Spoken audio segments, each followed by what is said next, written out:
Today, we're going to be talking about some of the strangest and most unusual FNAF fan games the community has ever seen. From bizarre concepts to games that completely ignore what you'd expect from a FNAF title, these projects get weird in the best way possible. Some of these barely even feel real, so let's get into them. I've been covering FNAF games for quite a while, and every time I find a super unique game, I think to myself, there's no way any other FNAF game is going to be able to top that in creativity. But then, like clockwork, I find another one, and the game we'll be talking about today is no different. The game we'll be looking at today is called FNAF Showtime, a game made with Godot and is completely 3D, with hands down the most unique mechanic I've ever seen in a FNAF game before, and I can guarantee you've never seen anything like it either. So strap in as we dive into the exceptionally difficult world of FNAF Showtime. Jumping right into night one, there's plenty to talk about. To start, we don't actually just get booted directly into the office. Instead, we start at the entrance and can actually freely roam around the building to get a feel for our surroundings, which I always think is really nice. The layout of the building is incredibly different from any other FNAF game I've ever played, with the office being directly in the center of the building. This game consists of 9 cameras, and I mention that number for a very specific reason I'll mention later. Walking around the building, we stumble into the main dining room and can get a glance at single-handedly the most uncomfortable animatronics I legitimately think I've ever seen. These things are rancid and disgusting. They got the British treatment with their teeth, too. That's nasty. What the fuck? Oh my. Look at that pot belly, bro. Dude, that cheek is nasty. That cheek is actually so gross. I don't like it at all. I don't think any kid would want to come to a restaurant with the characters looking like this. Anyways, moving to our office, we can talk about the tools we have at our disposal. And strap in because this might just be the most creative and horrifying FNAF game we've ever covered. In Showtime, you're stuck in the cameras once you start the night. You can never drop them, which means you can never close your doors. Not that that's an issue anyways, as both of the entrances to your office don't even have doors. This is where those 9 cameras I mentioned become super important. Your cameras are controlled by your keyboard, not your mouse, using the keys Q, W, E, A, S, D, Z, X, and C. If you take a look at the cameras, you'll be able to see which letter correlates to each camera. This is a system that took me very long to get used to, but it's actually super cool. Now, when it comes to looking around the cameras, Showtime isn't like most FNAF games. The cameras don't pan back and forth by themselves. Instead, you're in charge of manually controlling the cameras using your mouse, and you have full control of the cameras, being able to point them in literally any direction you want, which I think is really cool. You'll even notice that there's a camera in your office and you can actually see yourself at your desk. But if we can't leave the cameras and there's no way to close the doors, how are we supposed to defend ourselves from the threats this game introduces? That is an amazing question. But before we answer it, let's talk about the 2 threats this night introduces. Night 1 introduces both Bonnie and Chica. I'm going to be talking about them at the same time since they both behave in the same way. Obviously, their goal is to reach your office, so that's exactly what they'll do. Something I really like about this game is you can always watch them move around the building. They don't have just one static frame for each camera. As this game is a 3D environment, the characters actually do roam around. Now, onto how to defend yourself. Well, your camera is equipped with the ability to reset the animatronics and force them to go back to where they started. And how do you activate this? Well, let's just say I hope you guys have been practicing aim labs because you're gonna need it. By holding left click, you can shoot a signal out of the camera where the crosshair is pointing. If you see Bonnie or Chica anywhere on the map, aim the crosshair at their head and hold down left click.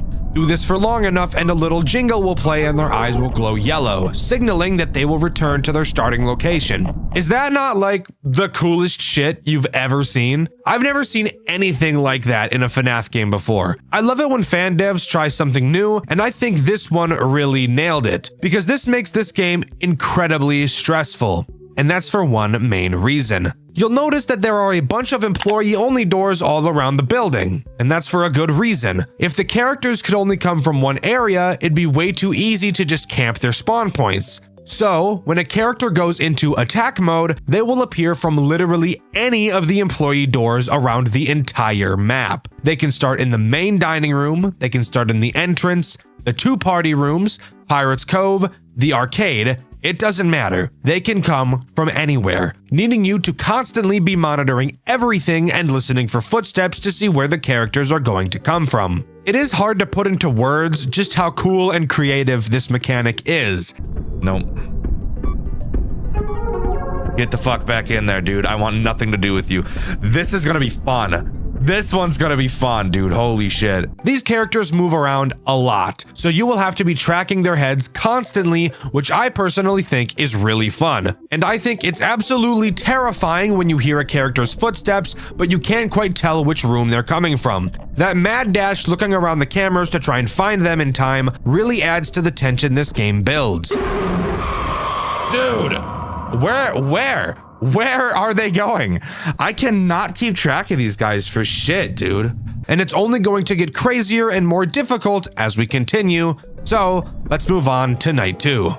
Guys, I've got some great news for you. After a long time of waiting, the Skaggs plushie is finally live. I've been working with Makeshift to make the perfect Skaggs plushie possible, and I think he's turned out perfect. We obviously talk a lot about Five Nights at Freddy's on this channel, so I figured it'd be great to make him in the exact style as the FNAF plushies, which means he'll easily be able to sit on your desk or shelf without falling over. You guys made this possible. I could have never done this without you. To everyone who supported the petition a few months back, thank you guys so much. But you guys have to be fast, as Skaggs is only around for a limited time. Once this campaign is over, he'll be gone forever, so you really don't want to miss out. This is hands down the coolest thing that has ever happened to me as a YouTuber, and I never thought 2 years ago when I started this channel that it would get me this far in life. Thank you guys so much. I really appreciate every single one of you. You guys have made my dreams come true, and this is one small way I can celebrate that. So go get yourself a Skaggs plushie before time runs out. He's the perfect gift for anyone who likes stuffed animals, and I guarantee if you put this guy in your bed, the Huzz are gonna flock to you like birds. So that's always a plus too. Thank you guys so much for all the support, and thank you to Makeshift for making this plushie with me and putting up with my constant tweaks to make sure that Skaggs is as perfect as he is. Sorry for interrupting. Let's get back to the video.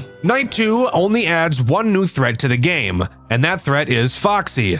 Honestly, not that big of a deal when compared to the other characters and their bullshit. Foxy is very simple. He stays in Pirates Cove the entire game. He'll slowly move through different phases before charging at your office. Throughout the night, just make sure you're shooting him to reset his position, and he really shouldn't be an issue at all. No, where the challenge of this game comes into play is Bonnie and Chica, and the awkwardness of aiming and resetting them, as a lot of the time it feels very unresponsive. One of the strategies I came up with was at the start of the night, pointing all of the cameras at every possible place where the animatronics can come from. That way I can watch all 9 of them at once and see which characters come from which doors. And this would be the perfect strategy, except for 2 main problems. Let's start with the smaller issue. But don't get it twisted, it's still a pretty big issue. The characters move very quickly when they're walking. That by itself isn't a problem. What is a problem is the inconsistent amount of time it takes to send the characters back. Sometimes when you shoot them to reset, you only have to hold the mouse down for 3 seconds, and other times you have to hold it for upwards of 8 seconds. This massive inconsistency makes it very difficult to deal with the characters properly.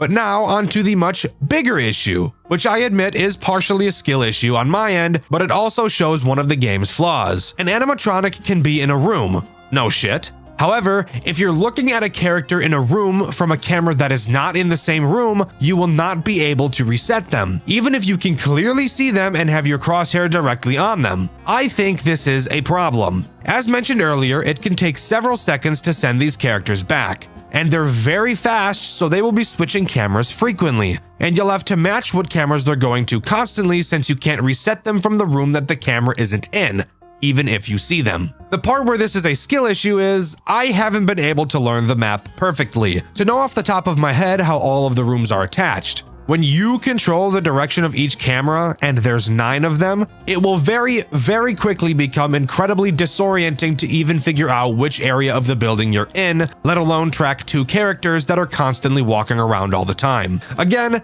this specific part is a skill issue for sure, but I do think my previous point is an actual problem. Hey, got my fucking aimbot on, bro. What the fuck? This is cheating. Bonnie's cheating. The fuck, where is he? Oh shit. Dude. Where the fuck is he? What the fuck? Dude, where the fuck was he? I could not find his ass. The fuck he go to, bitch? But with that out of the way, let's move on to night 3. Night 3 is actually a doozy, guys, I can't lie. While no new threat is introduced, an entire new mechanic is implemented that makes this game extraordinarily harder than you could ever imagine. What is that mechanic, you ask? Well, let me tell you, pretty much Satan. Now, at specific times throughout the night, all of the lights to the building will be turned off for at least 1 in-game hour, sometimes longer, making it incredibly fucking difficult to see anything. So difficult that through my playthrough, which you can see over on my second channel, Dxtr Black, I actually had to change my graphics settings to make it easier for me to see, because there's no way in hell I would have completed this otherwise.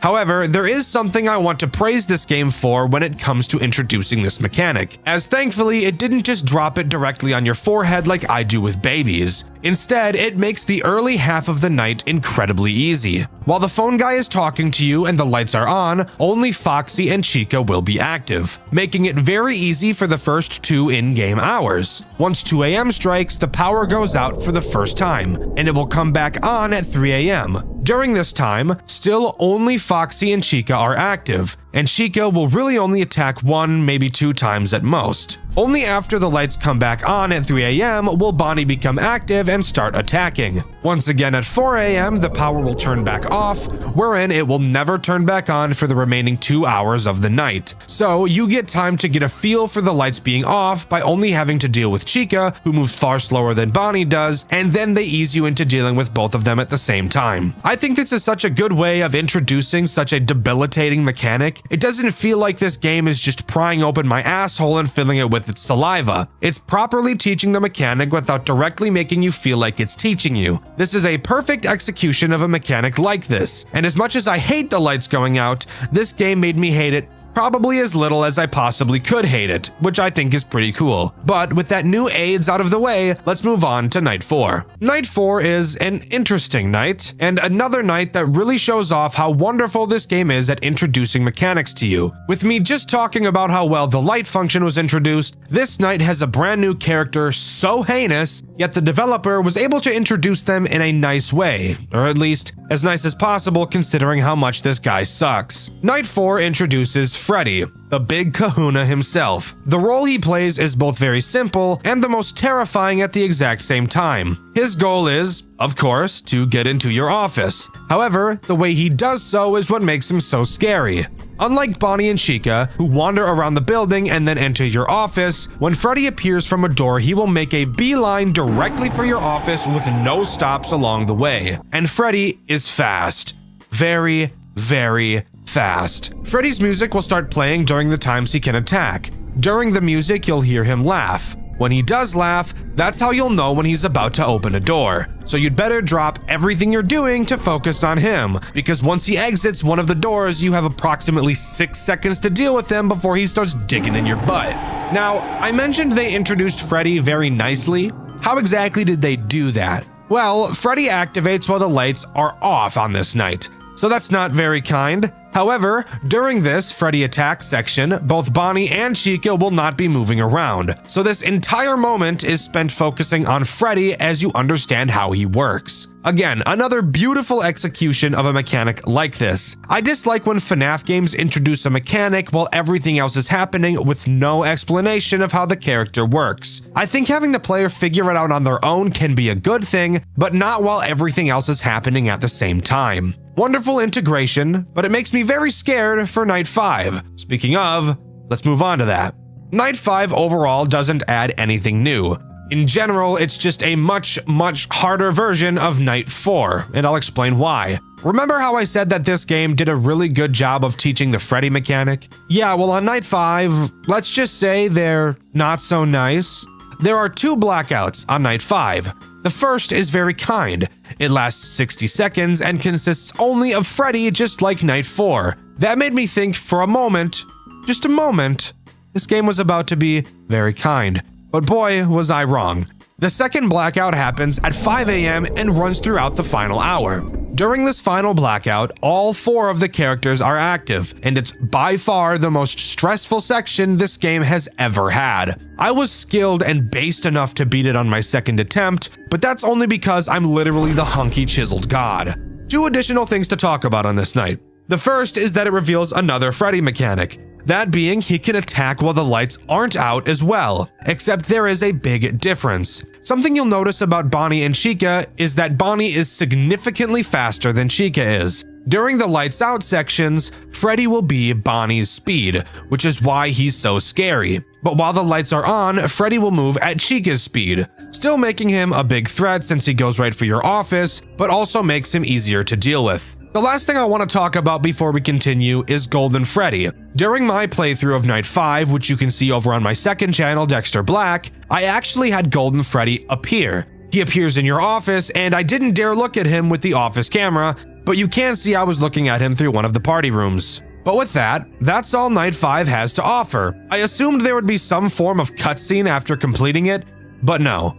I was not so lucky. Instead, we're just thrown right into Night 6, where I'm sure we'll have just a perfect happy-go-lucky time. So turns out it wasn't actually a Night 6. Upon walking to your desk to start the night, you're greeted to the extra screen where you can play any of the previous nights again, do a custom night, a real-time night, and do 5 unique challenges. So as far as we're concerned, that's all FNAF Showtime has to offer. I'm just kidding. Of course we're going to talk about the challenge modes. So let's quickly go over the first and most boring one of them all, Blackout. As the name suggests, the entire night has the power out. So say hello to Usain Bolt Freddy pile driving your rear from the back for the entire night. Not a very interesting challenge mode, but definitely a challenge mode nonetheless. The next challenge is called Find the Cupcakes, my personal favorite challenge mode, and you'll never guess what it is we have to do on this night. Throughout the cameras, 10 cupcakes will be hidden. All you have to do is find each of them and reset them to collect them.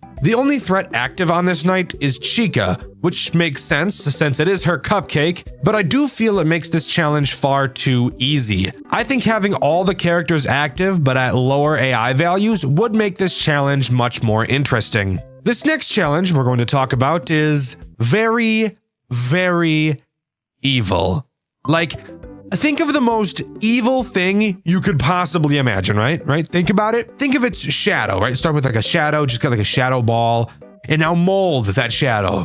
Put it between your fingers, let it slide like you're making some clay ball in art class in 5th grade, right? Shape it into the most annoying, fucking terrifying piece of garbage you can possibly think of. Is the shadow you molded the shape of Balloon Boy? Because if it is, you guessed this challenge night perfectly. This challenge is called Camera Problems, and I bet you can take a perfect guess as to what that means. During this night, while all characters are active, Balloon Boy will occasionally, and very frequently I might add, cause one of the cameras to break. When he breaks a camera, he himself will be present in the room of that camera and you'll have to reset him. But how do you do that if you can't access the camera? Well, you'll have to find him in that room from another camera and reset him through that one. And Balloon Boy, we all know him, is just an asshole. Piece of shit, smelly ass, goofy ass, shitty ass, pissy ass, farty ass, sharty ass, stupid ass, dumb ass, bitch ass, dunce ass, fuck ass boy. This is an incredibly difficult challenge, and I love that a new character was created specifically for it. I think that's really cool. The next challenge is called Above and Below, and did something I would have never expected. All it does is add a brand new character alongside all of the other ones we've already been having to deal with, that character being Mangle, who is by far the most terrifying character of them all. You'll notice that above each employee door, you'll also find a vent. These vents are where Mangle comes from. And the challenge from Mangle comes from both her being on the ceiling and by being the fastest character in the entire game, even outspeeding Bonnie and Freddy. That's all this challenge is, but holy shit, Mangle is so fucking fast and it makes this challenge one of the hardest. But I still don't think it's quite harder than Balloon Boy's. The next challenge is called Divided Attention, and you'll be able to guess exactly what this night is going to offer the moment you load into it. That being the fact that you can hear a music box. And if you check the prize corner, you'll see a small music box on the counter.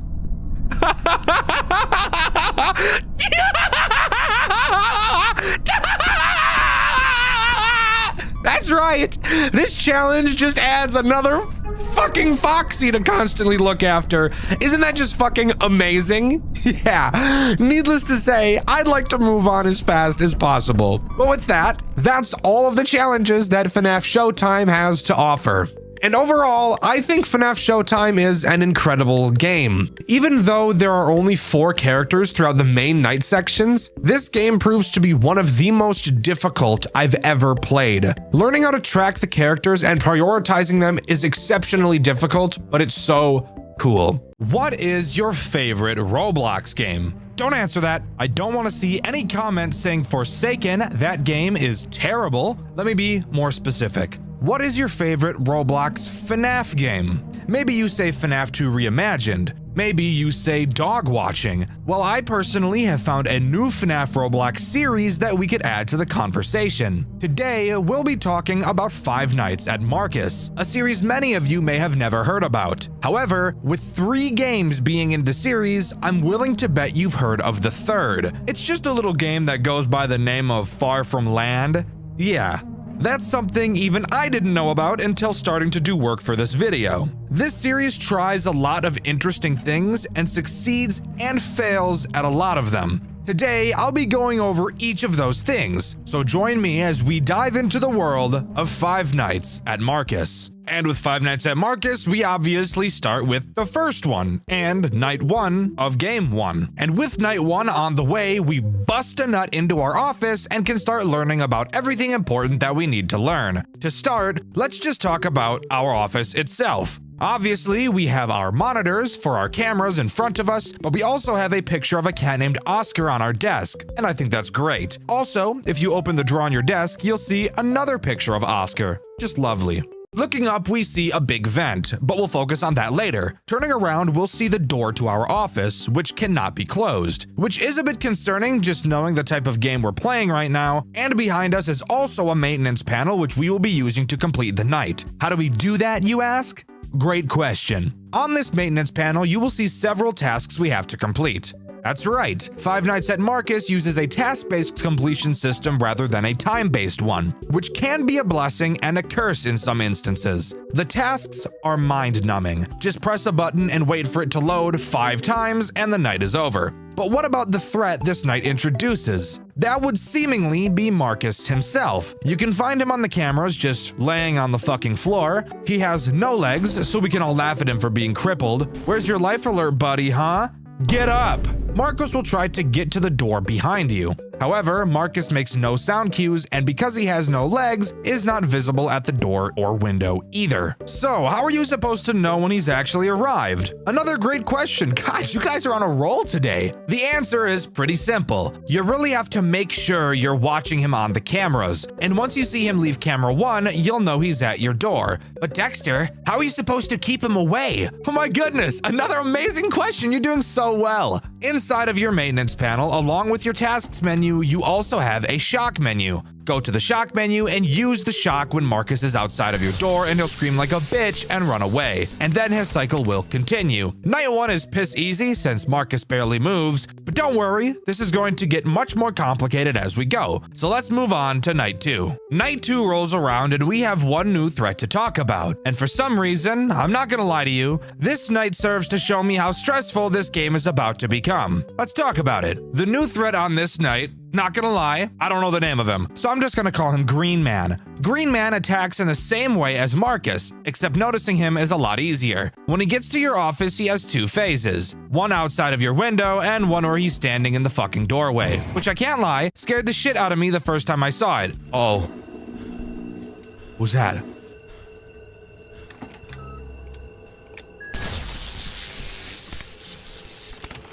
I didn't like that. No, I fucking didn't. What the fuck was that about? Which you can see in my full playthrough over on my second channel, Dxtr Black. Exact same thing as Marcus here. Whenever you see him in your hallway or at your door, shock his ass and he'll reset.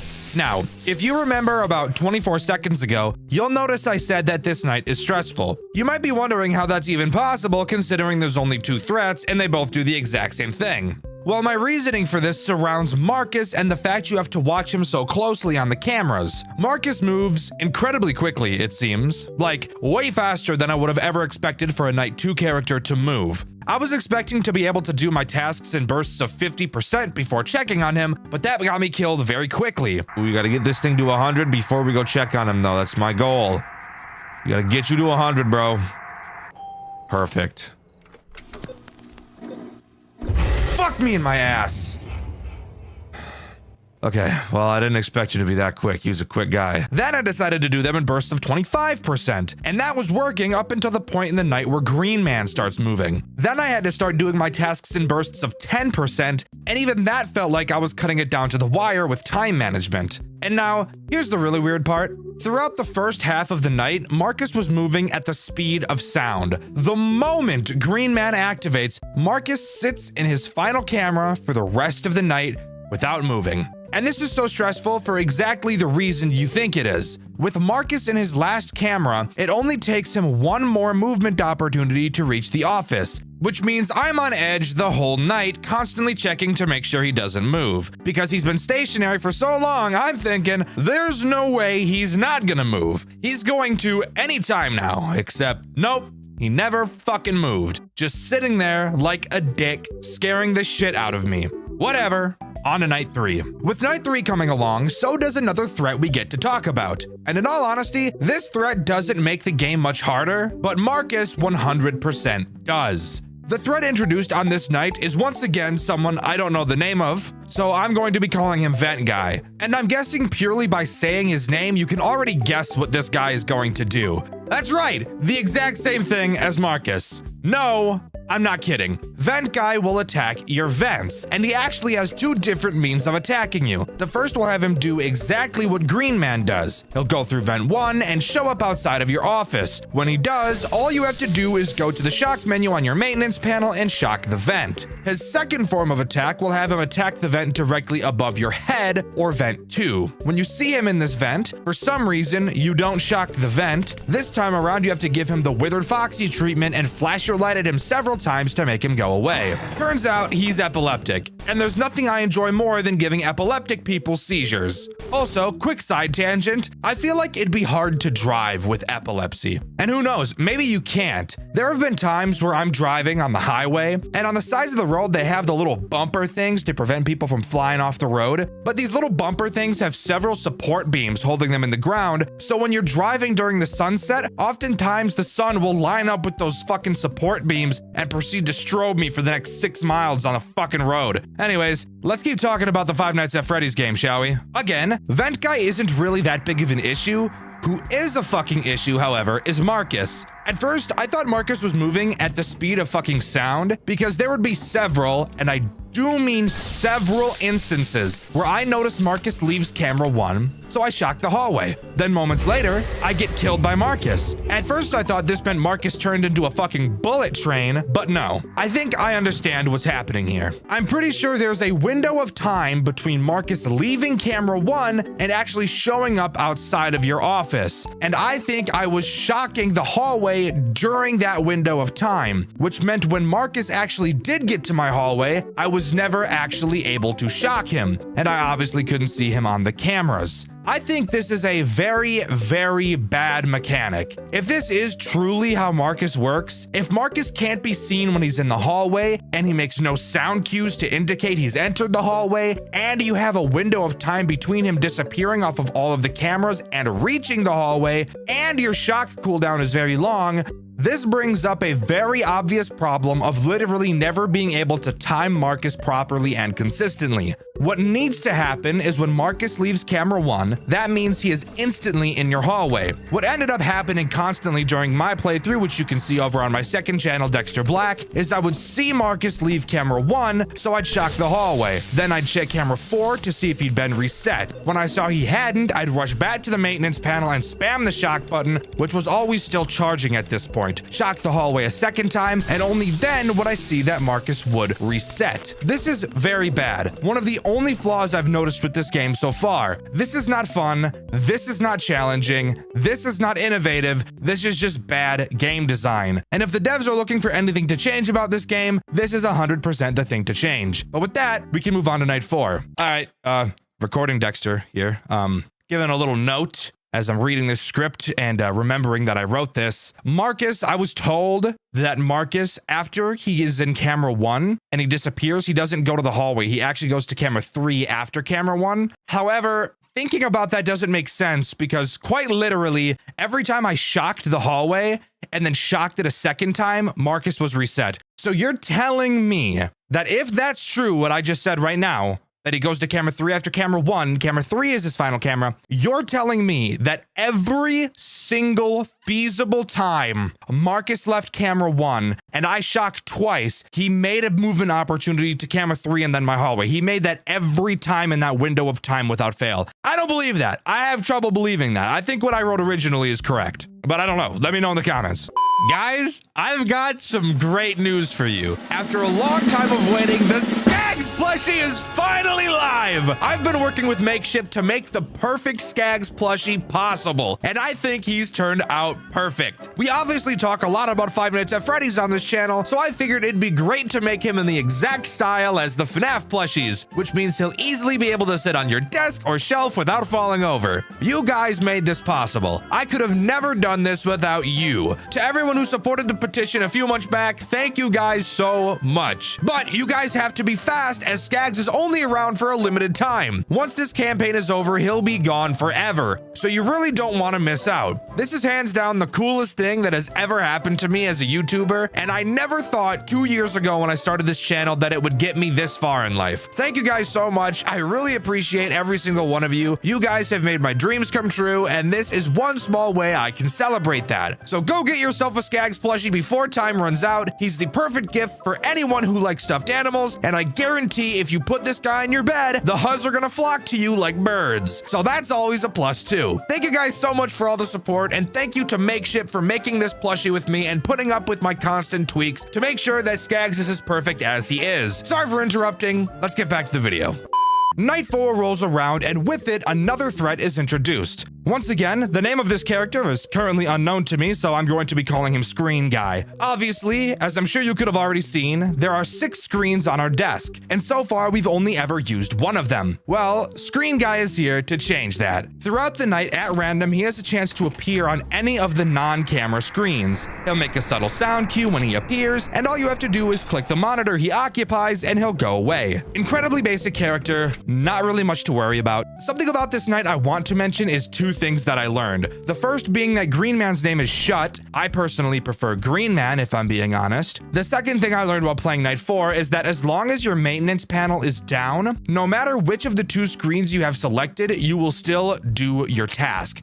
Okay, let's just pump this up to 40. And now we'll shock. Oh, wait, it's still going. Well, isn't that just the best thing you've ever seen in your life?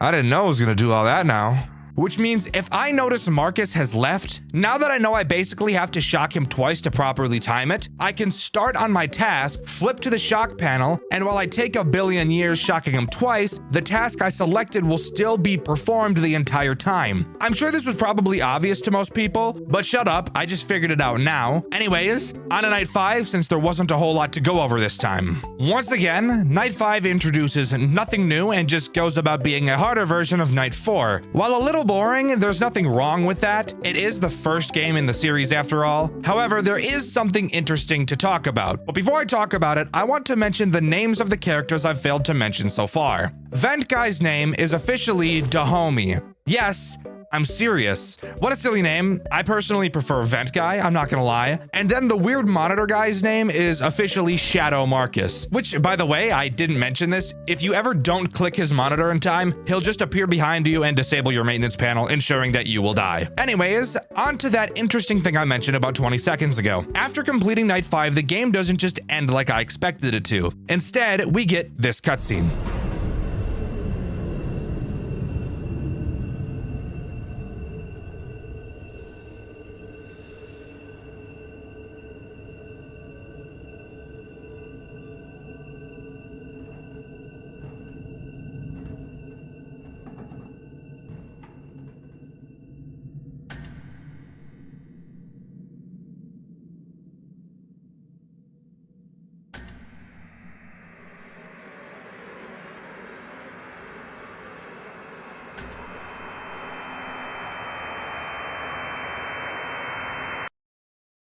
But there we go. After completing night 5, we get a sneak peek at possibly our antagonist, and Five Nights at Marcus comes to a close. But that's not before we're able to go into the extras menu and read a little bit about the characters. We see that Marcus was never finished being built, which is obviously why he has no legs. Shut was originally designed to be so tall for intimidation, as he was going to be a security robot, but he soon turned hostile. Dahomey goes into your vents because he's so small, and he was the last robot made before the company had to hand over all of their robots for investigation, which I find interesting because they're not being investigated in this game. They're just sitting in a building. And finally, the company has given no word as to what Shadow Marcus even is, so yeah, that doesn't sound weird and suspicious at all.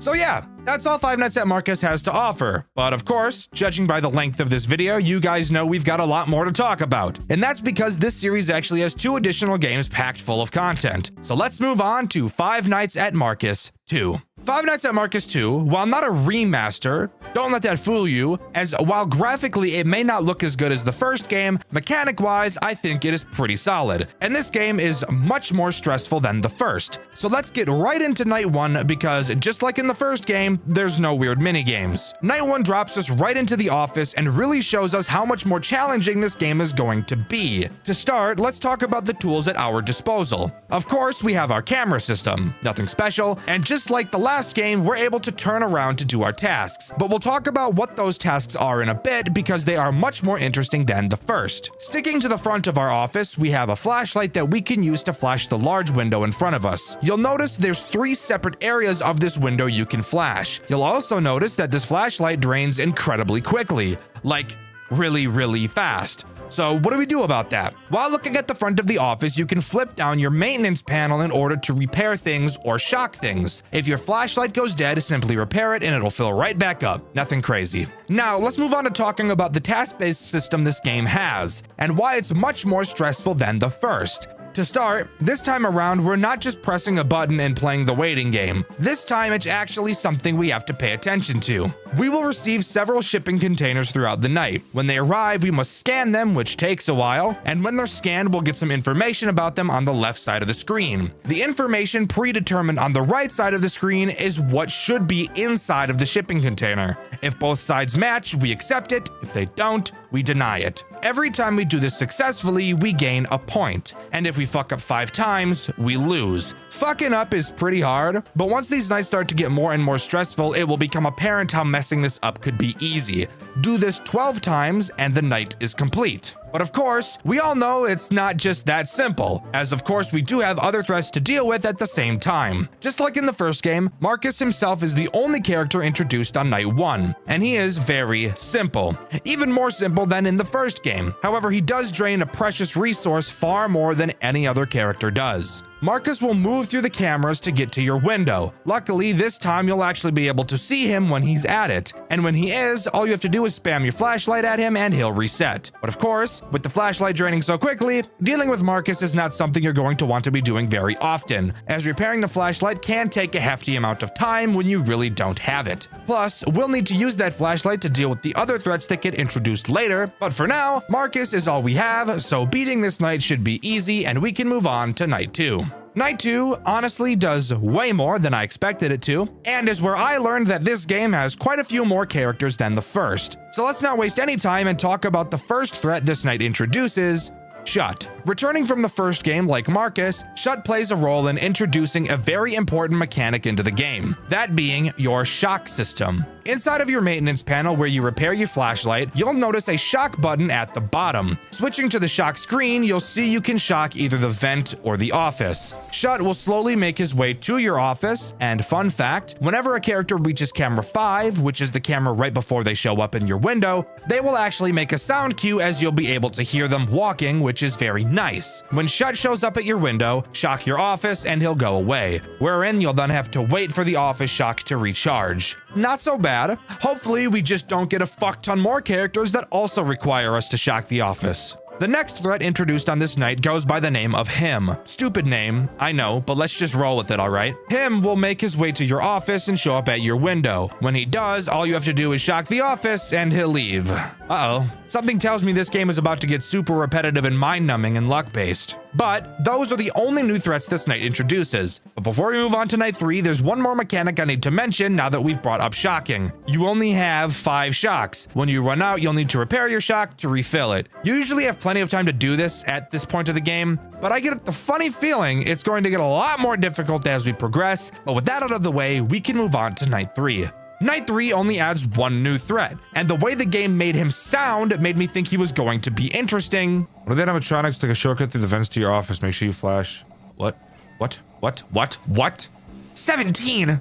But I was sorely mistaken. This night introduces Vent Boy again. I already forgot his name, and I don't feel like checking again because I remember that it was something really stupid. Vent Boy does pretty much the exact same thing that he does in the first game, yet they somehow managed to make him more boring. Vent Boy obviously travels through your vents. When he makes it to your window, you'll see him directly in front of you. Unlike the original, where you have to shock the vent, this time around, you just treat him like Marcus and flash him a bunch of times until he leaves. Very boring. I don't know why they didn't make him a vent shot character. That just makes sense. It's also at this point of the video where I want to mention a pretty glaring flaw that this game has, and I'm sure you might have already caught on. There is so far no reason to ever check your cameras throughout this game, and in fact, even the sound cues aren't necessary, as you could pretty easily beat what we've talked about so far with the game muted. Here's what the strategy boils down to right now. Start the night and immediately start working on tasks. Every time you send a container, turn around and very quickly flash the 3 sections of the window to waste as little flashlight power as possible.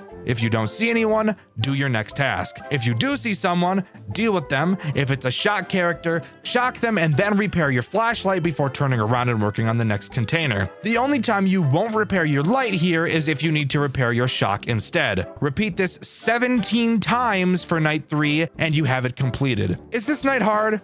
No. Do all of the characters make you feel intimidated? No. Why? Because even though we have 4 characters active at this point, there are still only 2 mechanics to deal with all of them, as this game continues to dive into the FNAF 2 repetition problem. But let's hold out some hope and move on to night 4. Night 4 is nothing special. No, literally, quite literally nothing new is added on this night at all. And for some reason, during my playthrough, which you can see over on my second channel, Dxtr Black, I actually got attacked far less times than I did on night 3, which I thought was really weird. The only thing that actually changes on this night is how many cargo containers you have, which on this night was 18. Boring stuff. Let's move on to night 5 where something interesting actually does happen. Night 5 does something different, thankfully, that being introducing one new threat that actually really changes something about the gameplay loop, which this game 100% needed. This new character is Vent Boy 2.0, and I'm calling him that because, once again, I forgot his fucking name. Vent Boy 2.0 adds something from the first game that I wasn't a super huge fan of. As I'm sure you could have guessed by his name, he travels through the vents, except unlike Dahomey, he doesn't drop down in front of you for you to flash. He works exactly how Marcus does from the first game. He'll travel through your vent cameras. Once you see him disappear from them, you know he's about to attack. During this time, all you have to do is shock the vent, and he'll reset. While not a hard mechanic by itself, it does hurt my dick that I actually have to try to beat this game now. Although, it is good that at least now, finally on night 5, we have a reason to use the camera. Too bad we only get one night with him, as night 5 is the final night Five Nights at Marcus 2 has to offer. However, we still have one last game to talk about, and it's not called Five Nights at Marcus 3.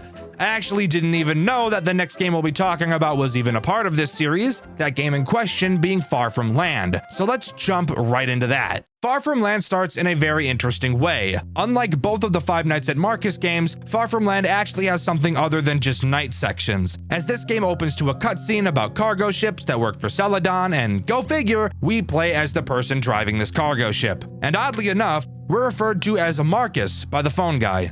Hey, recording Dxtr once again. No, we fucking aren't. We're not called Marcus. I don't know why I fucking wrote that. We're called Malcolm. Guess I'm retarded. Anyways, let's continue. Speaking of the phone guy, he's nothing special on our first voyage in the game. He tells us how to deal with problems, blah, blah, blah. Let me do that for you guys. To start, once again, like the other games, Far From Land is a task-based completion system, which I really like. And this game's task is by far the most interesting and engaging so far. We have to literally just drive the fucking ship. That's the task. While we're piloting the ship, we will be able to see several icebergs in front of us. We will have to steer the ship away from these to avoid crashes. And once we reach a certain point, which is marked on a monitor in front of us, the voyage will be complete. Of course, it's not just as easy as that. We also have a maintenance room to keep track of. The ship we're on is very old and is prone to breaking down. We can check the ship's integrity with one of our monitors, and once it gets too low, the ship will stop moving and sirens will start to blare. At this time, we must go back to the maintenance room and fix one of a few busted pipes at random. Don't worry about the massive scary vent in front of us. We'll talk about that later. The only other thing for us to talk about on this night is the one threat this game introduces. I'm assuming this character is Shut, just given the fact how large this character really is. On one of our monitors in front of us, we can see a layout of the ship. Unlike every other game so far, we can't actually check the cameras, which is really a good thing since the last two games really didn't have any reason to. Every time a character moves, we will get a signal on this monitor to show us exactly where they are. Obviously, Shut is the only character active on this night, so he's all we have to talk about. Shut, being the most basic of the characters, does the most basic thing. He will wander around the ship until he reaches the hallway directly behind you. You'll be able to hear him when he arrives. Turning around will show him inside of the hallway, but you don't have to do anything at this point. The next time Shut moves, he will be right up next to you, so you need to make sure you're facing the hallway when this happens. As he walks up to you, you'll need to hold your breath so he thinks you're not alive or something. He'll check you out, make sure you're a robot or something, and then he'll turn around and leave, and you can go back to driving the ship. Very simple character, but I do think him getting so close to you is super cool. But that's all the first voyage has to offer. But good news for us, in this game, there's actually something to do after each night instead of just moving on to the next. We have the first post-voyage section where we need to fix up our old bum-ass ship. During this section, we're in an area that's dark as fuck. We're equipped with a flashlight and a checklist. We'll have to find several jerry cans around the map, fix several pipes, shut off the power, and find and replace the fuse of the ship's generator. Then this night will truly be over. Of course, it's not just as simple as that, as there is a threat lurking around. Do I know the name of this character? Just like most other characters introduced in this series, no. But I'm sure I'll find out the more that I play. For now, I'm going to call this character the Puppet because its drawing kinda looks like a discount marionette. The puppet will randomly wander around the ship as we're doing our tasks. This place is dark as fuck, and using our flashlight is essential. Every time we move to a new location, we'll have to pause and listen for the puppet's breathing. Even though it's a fucking robot, it still is loud. When we hear it, we must hold our breath until it leaves, wherein we can then continue our tasks. Very simple overall, but I do think it's really cool they're adding something to do after the main night sections. With that, we can move on to Voyage 2. Voyage 2 is much the same as the first. We've got a slightly longer distance to go and a new threat to talk about. This one being a lot scarier than the last. I want you to take a solid guess whether or not I know the name of this character. Do you think I do? What's that? You think I know the name of this character? Well, you haven't been watching this video then because I have no fucking idea what this thing is called, so I'm gonna be calling him Water Guy. Hey, recording Dxtr here, once again, I'm back. Apparently this is fucking Marcus. Does it look like Marcus? No, but it's Marcus. Water Guy uses a mechanic that has to do with water, if you couldn't have guessed based on how I named him. One of the monitors on the panel in front of us shows off our water integrity. This is basically just explaining how much water the ship is currently storing. Pulling the lever next to it will increase how much water is stored if it ever decreases. But that brings up the question of how it decreases. Well, that's where Water Guy comes into play. Just like Shut, he will make his way to where we are. However, he uses a different entrance. If you turn to where Shut attacks and then turn left, you'll see a new door. This door has no light and there's no way to see into the doorway. I'm sure you can see where this might be going. And you'd be right. You will not be able to see Water Guy when he's in the door. And with no cameras, how are you supposed to track him? Well, that's where that trusty motion detector comes into play. When you see that he's near the entrance, quickly whip around to that doorway and pull a yellow lever that releases a sprinkler system into the doorway for some reason. Not really sure why this is here, but it is. When you do, you'll see Water Guy spark, since you know he's a robot and they don't really fuck with water and such, and then he'll reset. Nothing crazy, but he is for sure going to be one of the more annoying threats throughout this playthrough. So now, let's move on to the post-Voyage 2 section. Not even really sure why I'm talking about this section. It's the exact same as the last one, except the objects are placed randomly somewhere else, and it seems that whatever monster is down here is more aggressive. Overall, super simple. It's time to move on to Voyage 3. Voyage 3 is longer than Voyage 2. This is going to be a pattern that repeats itself. Also offered on this voyage is yet another threat for us to worry about, that being Dahomey. A character I surprisingly remembered the name of, but that's only because it's so fucking stupid.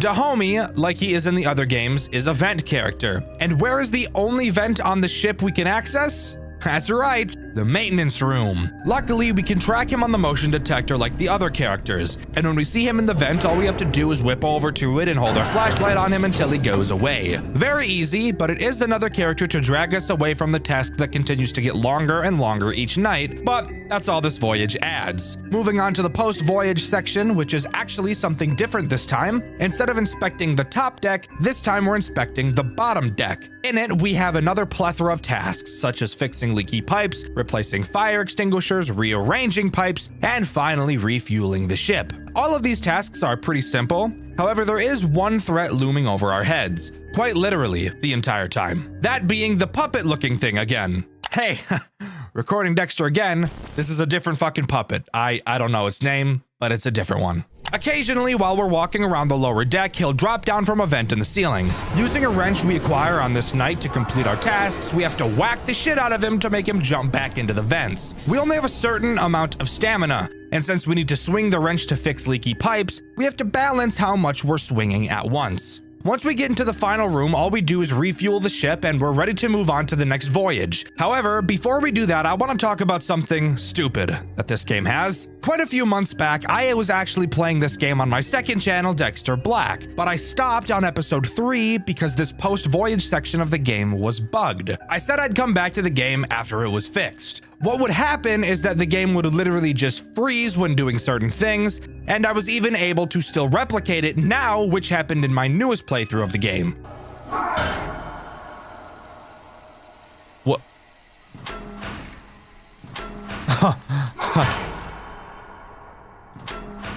See, look, I already broke the game.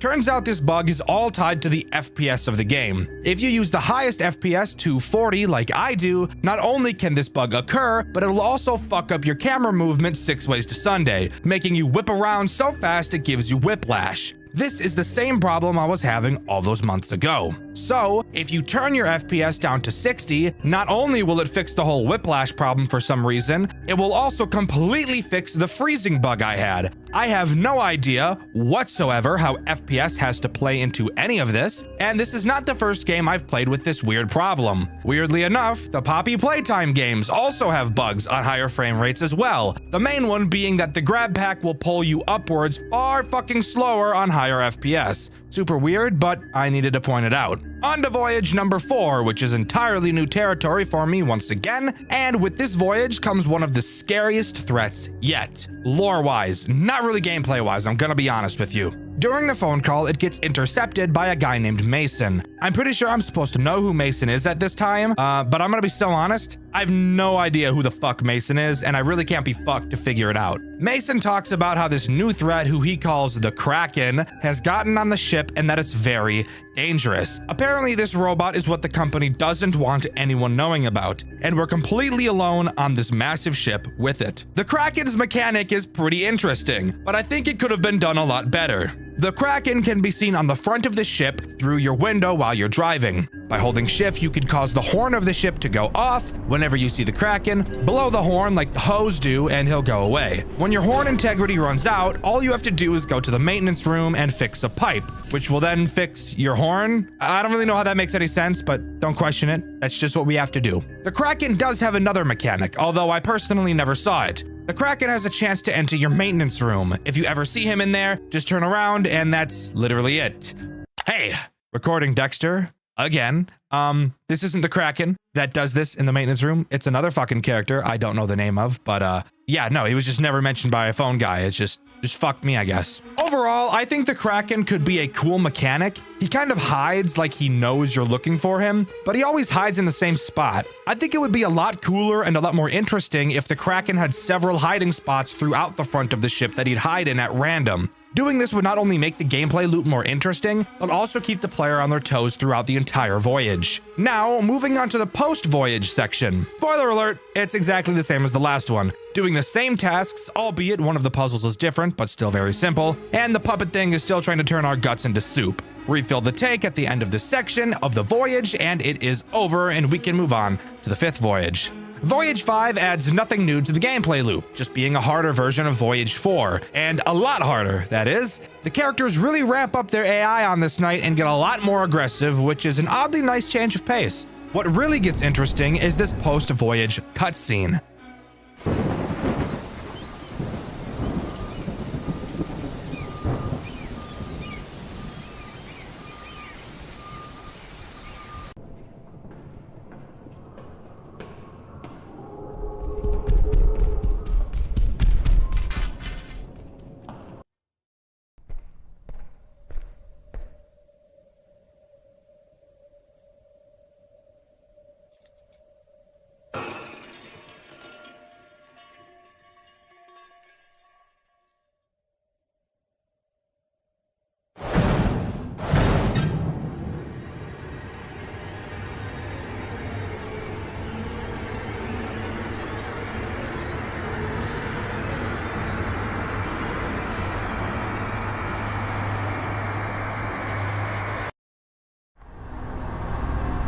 Why are you doing this? You think you can just take us away and destroy us and leave no trace of us left? I don't want that. I don't want that to happen. You have made a mistake doing this, and you know that. Malcolm, I know everything about you. You are just like everyone else I've killed. Weak. Maybe I know why you are even here to begin with. Is it because of your brother? I know you're hurt. And I know you want to take revenge, but you know deep down that you'll never defeat me. Never come back here. Never tell anyone about this, or else you'll have to face me.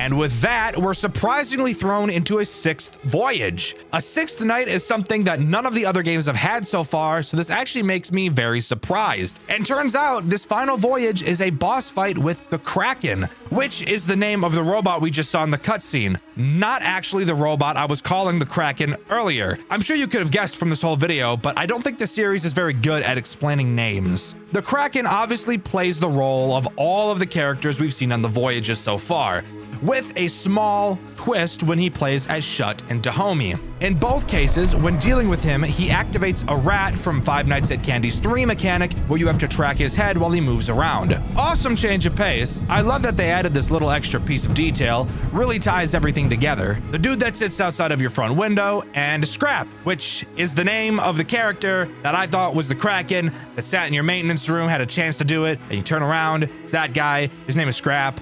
I found this out only because of the fucking settings at the end of the game, because they never say his fucking name in the game. It's just stupid as fuck.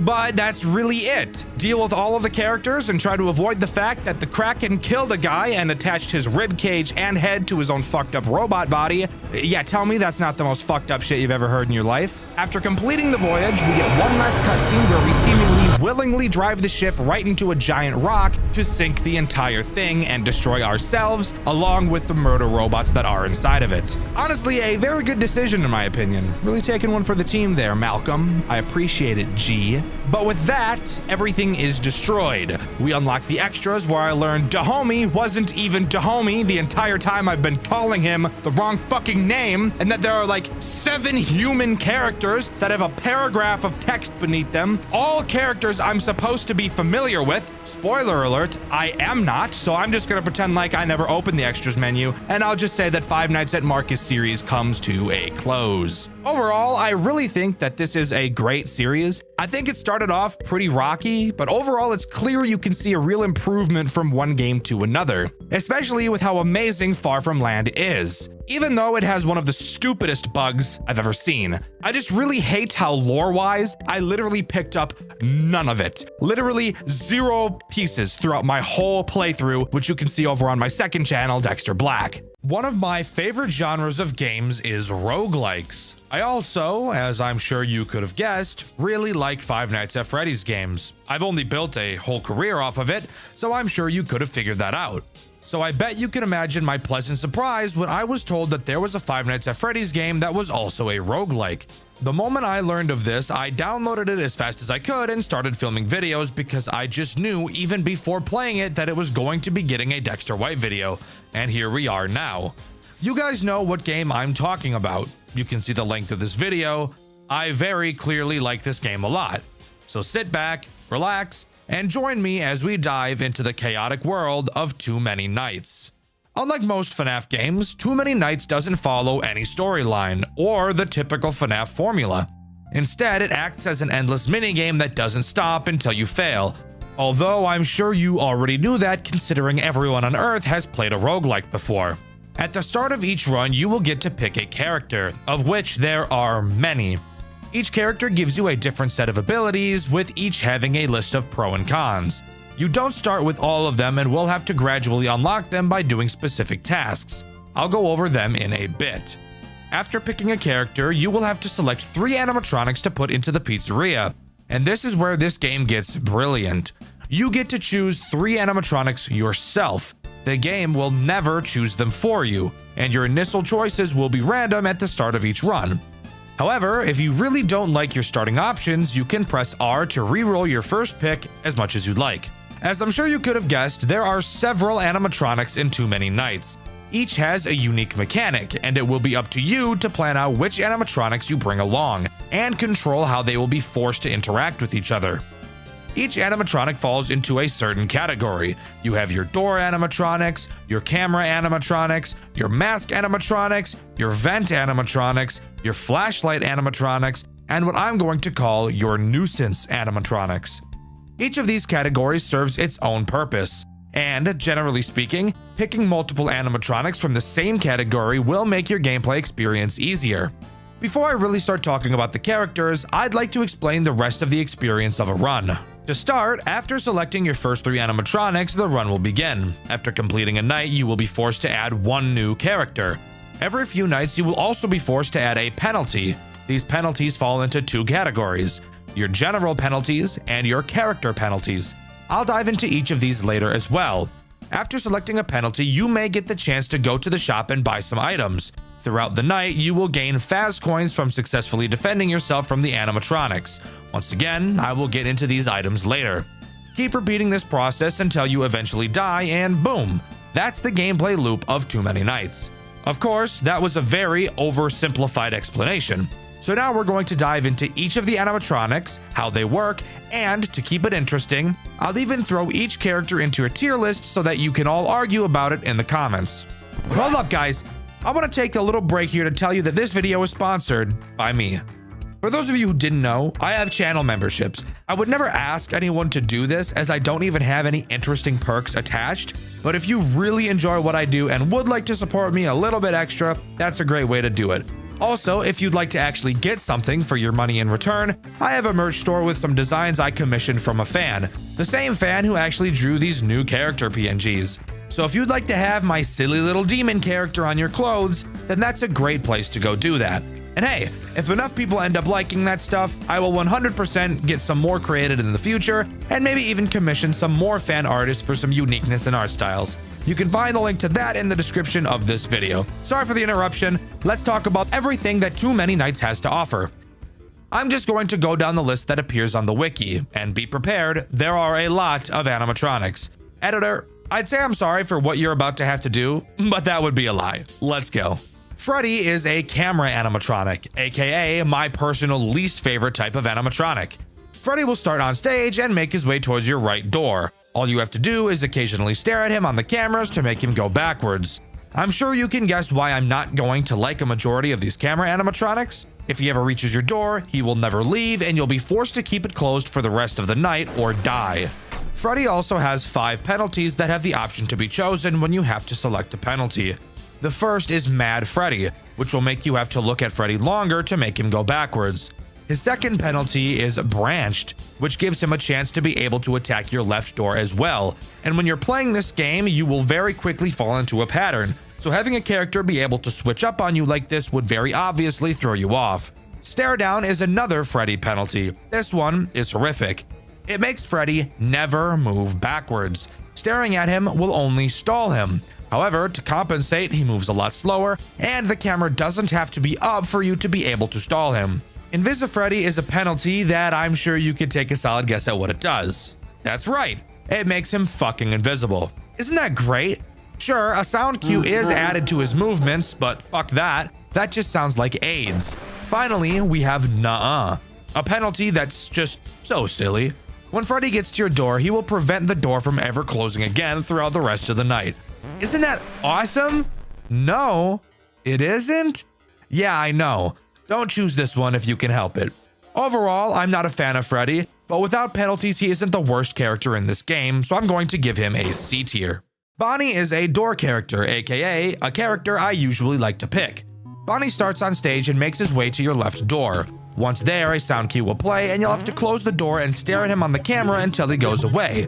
Then you can open the door again. Incredibly easy character, however he does have 3 penalties. Cutting is a penalty that makes both Bonnie and Chica take shorter paths to your doors. Because of how easy both of them are to deal with, this penalty isn't too bad. Quiet Steps makes Bonnie and Chica not make sound cues while at your door, so yeah, fuck that. No other words need to be said.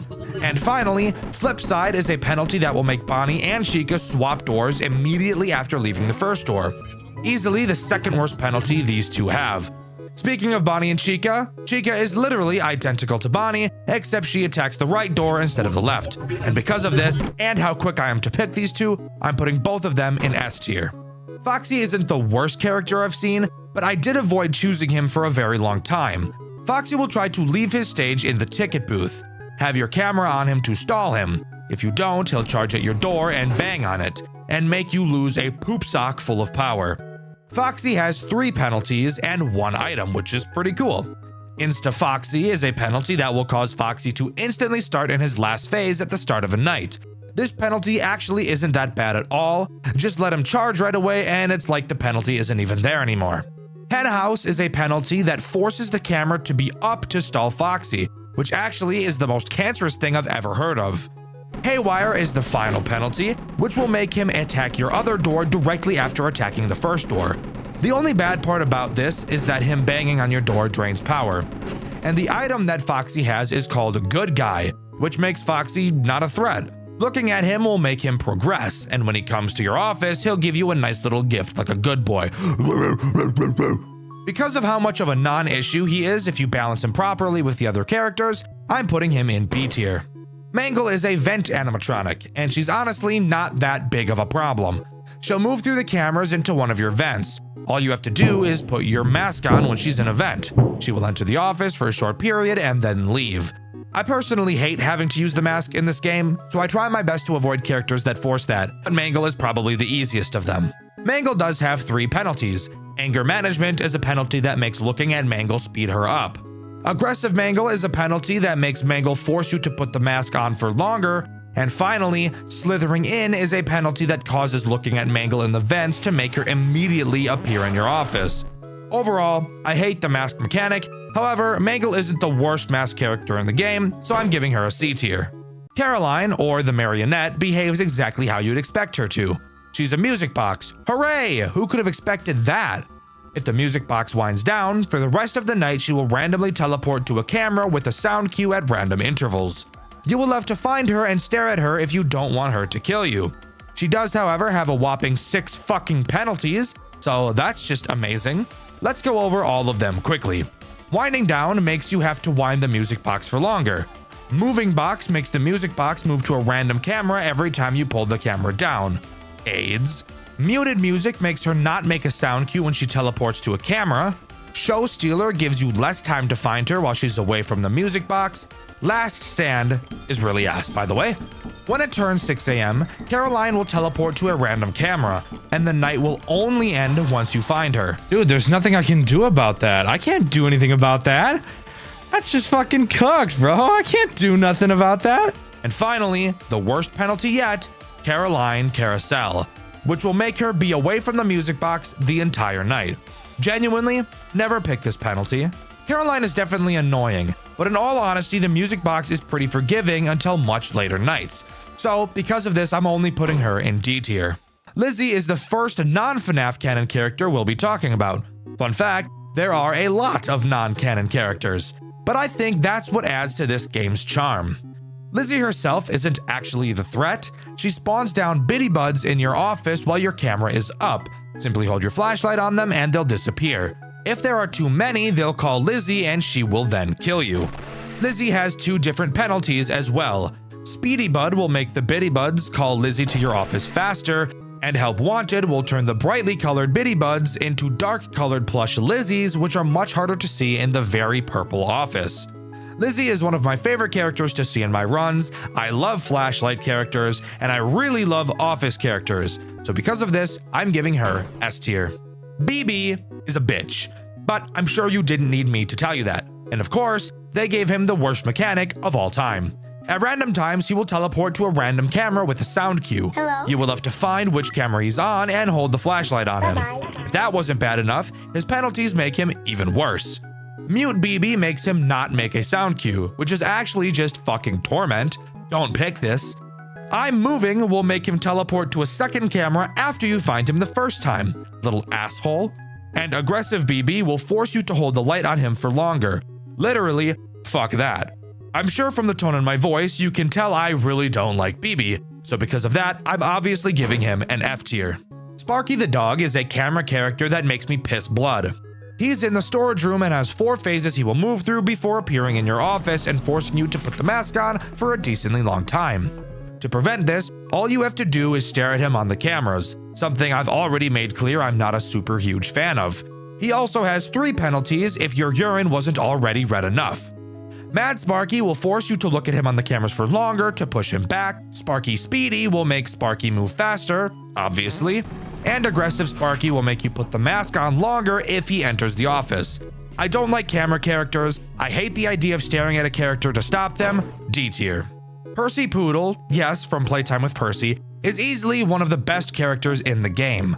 Being an office flashlight animatronic, all he does is have multiple phases in front of the big office window. He'll start pounding on the glass in his final phase, and you'll then have to hold the flashlight on him to make him go back. He also only has 2 penalties, and both of them really aren't that bad. Aggressive Percy will make him only go back to his last stage the first time you deal with him, but only the first time, so who cares? And Mute Percy makes him make no sound cue when he's pounding on the glass, so just open your eyes and this won't be a problem. Percy is simple. Percy is always an easy pick. S tier. Rowan Rat, on the other hand, is actual fucking torment. At random times, he will appear in any of the 4 corners of the building. When you see him in one, shock him and he'll go away. You will also have the ability to use a radar to detect where he is and where he's going. Oh yeah, and you only have a certain number of shocks, so that's just terrible. He has 4 possible penalties, and all of them are worse than death. Aggressive Rowan gives you less time to shock him. No radar removes the fucking radar, making you constantly have to check all 4 corners yourself. Less shocks obviously gives you less shocks, as the name would suggest. And Invisi-Rowan makes him fucking invisible. Fuck that. Never in a million years am I picking that shitty option. Rowan by himself isn't the worst, but if you get any of his penalties, which will happen eventually, he becomes a nightmare. So I'm putting him in D tier. Maple is almost a good character, but because it's not the only character you'll be up against, it's hard to find it as an attractive pick. At the beginning of each night, it will require you to collect a certain amount of plushies. This number increases with its AI value. You will then have to search around the cameras for these plushies. If you don't find them all before 6 a.m., it'll kill you. Amazing mechanic, but again, it's not the only one, so it's really just more of a pain in the ass. It does have 3 penalties. What are those? Well, Early Killer will have it check if you have the plushies at 5 a.m. rather than 6. Hidden Counter will literally just make it not tell you how many plushies you need to find, which is bullshit. And Restock will add a timer to how fast you need to find the plushies. If you don't find them in time, it'll re-hide all the plushies again, forcing you to find them all in pretty much one go. Again, it's not the worst, but can easily get out of control on later nights when you start to only focus on certain cameras while it has the large plushie counter. So I'm going to give it a C tier. Noelle is another very interesting character that easily has the chance to be forgotten about. When you start the night, a pair of scissors will appear on a random camera. At complete random, Noelle can appear in the office with a sound cue. When it does, you need to find the scissors and click them to make it go away. The scissors will then teleport to another random camera. If you don't click the scissors, it'll force you to put the mask on for a few seconds, which is a long time in this game. Noelle, of course, has 3 penalties.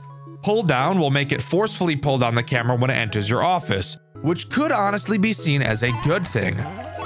Bro, that's not okay. I fucked myself. Having the force pull down from Noelle mixed with the Roby absolutely fucking creamed my ass, dude. Aggressive Noelle is terrible. When it enters your office, if you click any camera aside from the one with the scissors, it will immediately make you put the mask on. And Crazed Teddy will cause it to insta-kill you instead of putting the mask on. A certain item does affect Noelle, however. If you have Chill Pill, you will get 4 additional seconds to put the mask on when it attacks you, which is a lot of time in this game. I'm not a huge fan of Noelle, especially not when it has Aggressive on, so because of this, I'm going to put it in C tier. Melatonin is a real bitch of a character. It moves around the cameras, but it's invisible when it does. You'll hear it laughing in one of your ears, and on the 3rd laugh, you'll have to close the door of whichever side it's on until you hear it leave. It has 2 penalties that just serve as the salt in the wound as well. Switch Up is easily the worst. Before it moves, you'll have to check the dining room to see a counter for how many laughs it'll have before attacking, now being randomized from 2 to 4. Unplanned only makes its first laugh on the correct side, needing you to remember which side it was originally on. I don't like characters that I can't see. I also find it really hard to keep a timer in your head like you need to do with Melatonin, so because of this, I'm putting it in D tier. Lydia is a dog. She'll be in the ticket booth in a fucking cage where she belongs. When you hear her banging on the cage, you'll have to take her out like Ol Yeller. Just kidding, you actually just have to hold the cage until that dumb mutt shuts up. The wiki, for some reason, doesn't have a page for her, and since I avoided her at all costs, I actually never experienced any of her penalties. But if I had to guess, I'd bet one of them makes you hold her cage for longer, and another makes her not make noise when she's attacking. But going off of how I know her to be with no penalties, I'm going to put her in C tier. Amber is a character that at first didn't seem too bad, but will very quickly become a run killer. She begins at the entrance. At random times, she'll hold up a playing card with a suit on it. You will then have to click the corresponding suit on the cameras or she'll kill you. The 2 penalties she has might actually be the most evil ones in the entire game. Follow Suit will give her the ability to have more than 1 card, and 52 Pickup will make that number of cards she can hold literally be any number, which is so retarded I can't even begin to explain why you shouldn't pick this, so just don't. I thought Amber would be great, but I very quickly started to avoid her whenever I could. C tier. CG is annoying, a nuisance character, but not very hard to deal with unless you get unlucky. She will randomly move around the cameras, and if you look at her on the cameras for too long, she'll make you put the mask on for a really, really long time. Her penalties aren't really the worst, however. Aggressive CG will make you put the mask on for longer, and Insta CG will make her enter your office if you look at her, period, even if only for a fraction of a second. However, a monitor is added to your office showing exactly where she is at all times so that you can easily avoid her. There are much worse nuisance characters, and if you don't have any of her penalties, she really isn't a problem. B tier. Dsam? I'm gonna say Sam. is a character I never once chose throughout my playthrough. You may think that makes me a bad reviewer, but I personally think that makes me someone who values not killing myself. Sam will slowly walk back and forth in front of your window with some sound cues. Before he gets to a door, you will have to close it, making him a character you pretty much always have to be watching. He has 2 penalties. Quiet Sam removes his sound cues, and Invisa Sam forces you to only use his sound cues. So pick your poison, dumbass, or even better, just don't pick this character. D tier. Roby is torture. I thought he wouldn't be so bad, and let's just say I wasn't so right. He sits in your office with a timer on his eye. When it reaches 0, you must have your mask on or you will die. He has 2 penalties that are all equally terrible. Mute Roby removes the sound cue he makes right before waking up. Awoken Roby makes him stay awake longer, forcing you to put the mask on longer. I'm dead serious. Don't pick this character. He is horrific. F tier.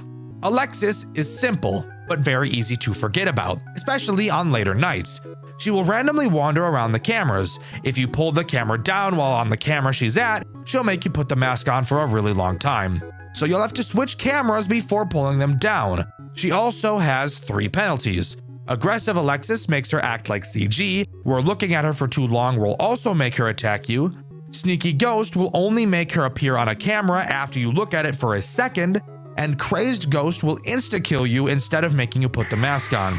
If you are diligent and aren't an idiot, Alexis is not an issue. But because of how fast you'll be switching through cameras on later nights, I can't give her any higher than a B tier. Onion is another character I never choose. When you pull up the cameras, there's a chance he'll be on them and quickly run left or right. You will have to close the corresponding door. If you close both, he'll drain a bunch of power.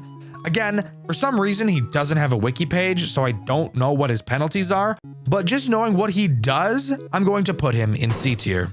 T Generic is a very annoying character who I only choose if every other character was ass. He will be in the entrance with an arrow on his face.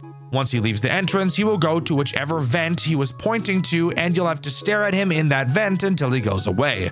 If he gets into your office, you'll have to put the mask on for a very long time. He has 3 penalties that somehow make him even more annoying. Crazed Robot will make him insta-kill you instead of putting the mask on. How About I Do Anyway will make him enter your office regardless of if you looked at him in the vents or not. However, if you did look at him, you'll have to put the mask on for a shorter amount of time. And Glitched will make T Generic sometimes switch what vent he's going to, making his arrows completely useless. He's a character that breaks the rules and that breaks my balls. D tier. Kaiden acts in much the same way as T Generic. He'll start in the entrance holding a sign with an arrow pointing left or right. Once he leaves with a sound cue, you'll have to close whichever door he was pointing to. He of course has penalties that make him silent and make him go in the opposite direction the sign was pointing to. I've actually picked Kaiden multiple times because if you can avoid his annoying penalties, he's an incredibly easy character to deal with, since you can close both doors when you hear his sound cue for about 2 seconds and not have any additional penalties. A tier. The ink monstrosity is always an immediate pick for me. It starts in your office on the ceiling and slowly creeps down. Hold your flashlight on it to force it back up. The best part is it'll basically teleport all the way back up when you flash the light on him, but that's where his penalties come into play.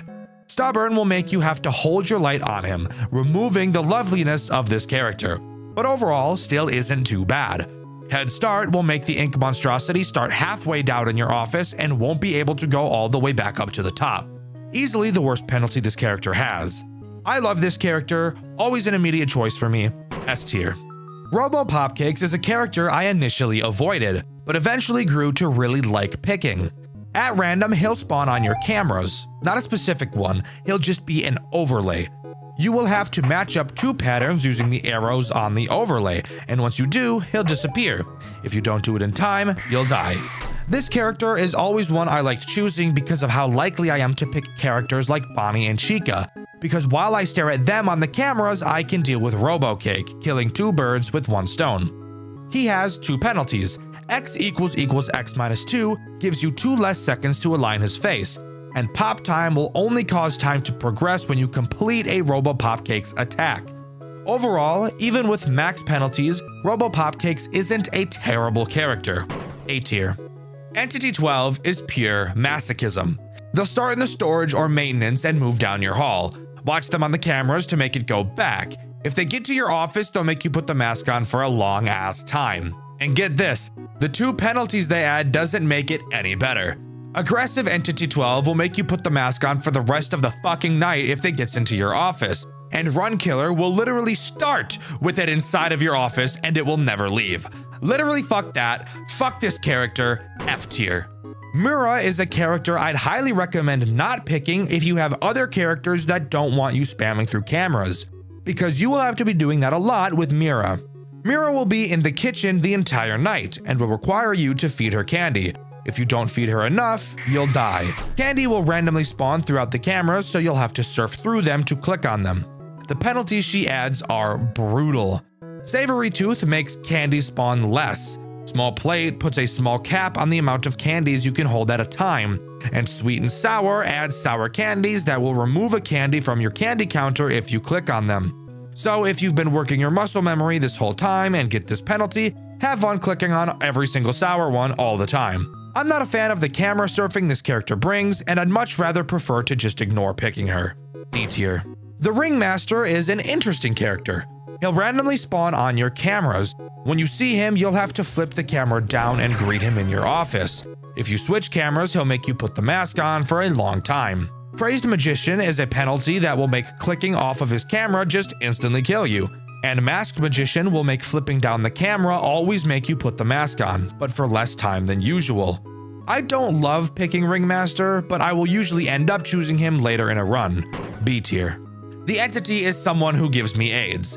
They will randomly spawn on your cameras in 3 locations, except only one of them is actually real. You'll be able to tell because the fakes will be more transparent. Again, for some reason their wiki isn't available, and I never actually chose any of their penalties, so I'm not totally sure what they are. But I hate find them on the camera characters. You guys know that. D tier. No VA is a character I only dealt with once, acting as probably the most nuisance characters of all the nuisance characters. No VA will randomly move around your cameras. You will have to avoid clicking on the camera it's on, or you'll have to put on the mask. On lower AI levels, the camera it's on will be marked with green, making it very easy to see. As the AI goes up, it'll get harder and harder, eventually becoming fucking invisible. And let me tell you, the penalties make it even worse, as I'm sure you could have guessed. Malware makes clicking on no VA's camera kill you instantly.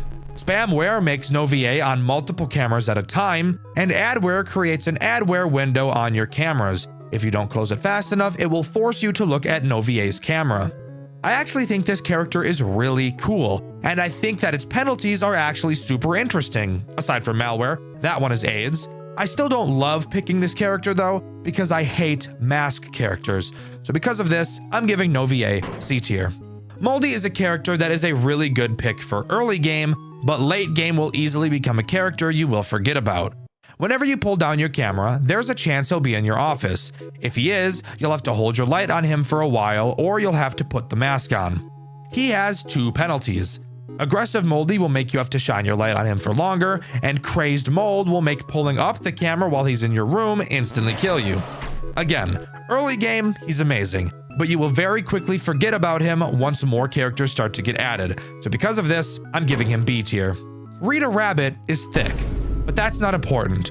What is how she works. She sits on her fat ass in the arcade slowly attempting to leave. All you have to do is hold the flashlight on her to make her go away. Honestly, not that bad of a character if you pair her with other arcade characters, which there is a decent amount of. She has 2 penalties. Aggressive Rita will make you hold your flashlight on her longer, and Cheeky Rabbit will make her move faster the longer you're not looking at her camera.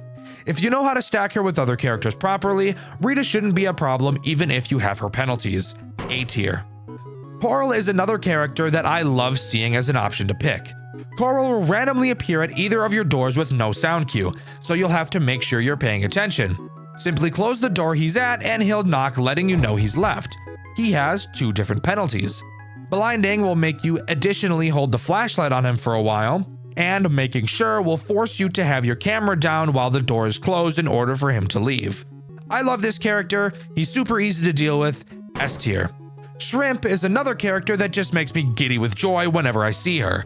Shrimp will occasionally spawn some shrimp food in your office on either side. Whichever side it's on is the side you have to close the door of until the shrimp food disappears. The 2 penalties she adds are easily some of the best to deal with. Big Shrimpin' is a penalty that will cause the shrimp food to have the chance to be really big. If it's really big, you just have to close both doors. And Small Shrimpin' gives the food the chance to have the lid off. If it is, all you have to do is close the door to the opposite side of the food. Shrimp is incredibly easy to deal with, she's satisfying to deal with, and she doesn't use the fucking cameras, which I love. Easy S tier. Worm is the next character we have to talk about, and I avoided this guy like the plague. I was very scared of how it was going to work, so I never actually ended up using it. Worm will start in the dining room and go down your right hall and will stay there until you open the door. When you open the door, it'll crawl through your office. Avoid looking at it either by using the mask or looking at the cameras until it leaves. It also has 2 penalties.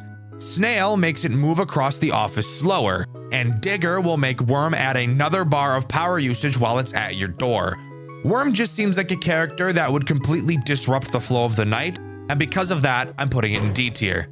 Kyle and Bob are the 2 next assholes I want to talk about, and these guys are weird, and also really shitty and confusing, and I don't fully understand them. Kyle and Bob are 2 separate animatronics, but they work in tandem. Both of them are vent characters. If Kyle, the yellow one, enters your vent, you have to look at him on the camera or he will enter your office and make you use the mask. If Bob is in your vent, you can't look at him on the cameras or he'll enter your office and make you use the mask. The only problem is, I was never able to figure out how to tell which one entered the vent. At first, I thought maybe they'd alternate and I'd have to remember, but then during one run, Kyle attacked twice in a row. So I'm thinking there has to be something I'm misunderstanding about these 2. Of course, they each have 2 penalties. Crazed Sun makes them instantly kill you if they enter your office, and Eclipsed will make one of them invisible while the other is in the vent.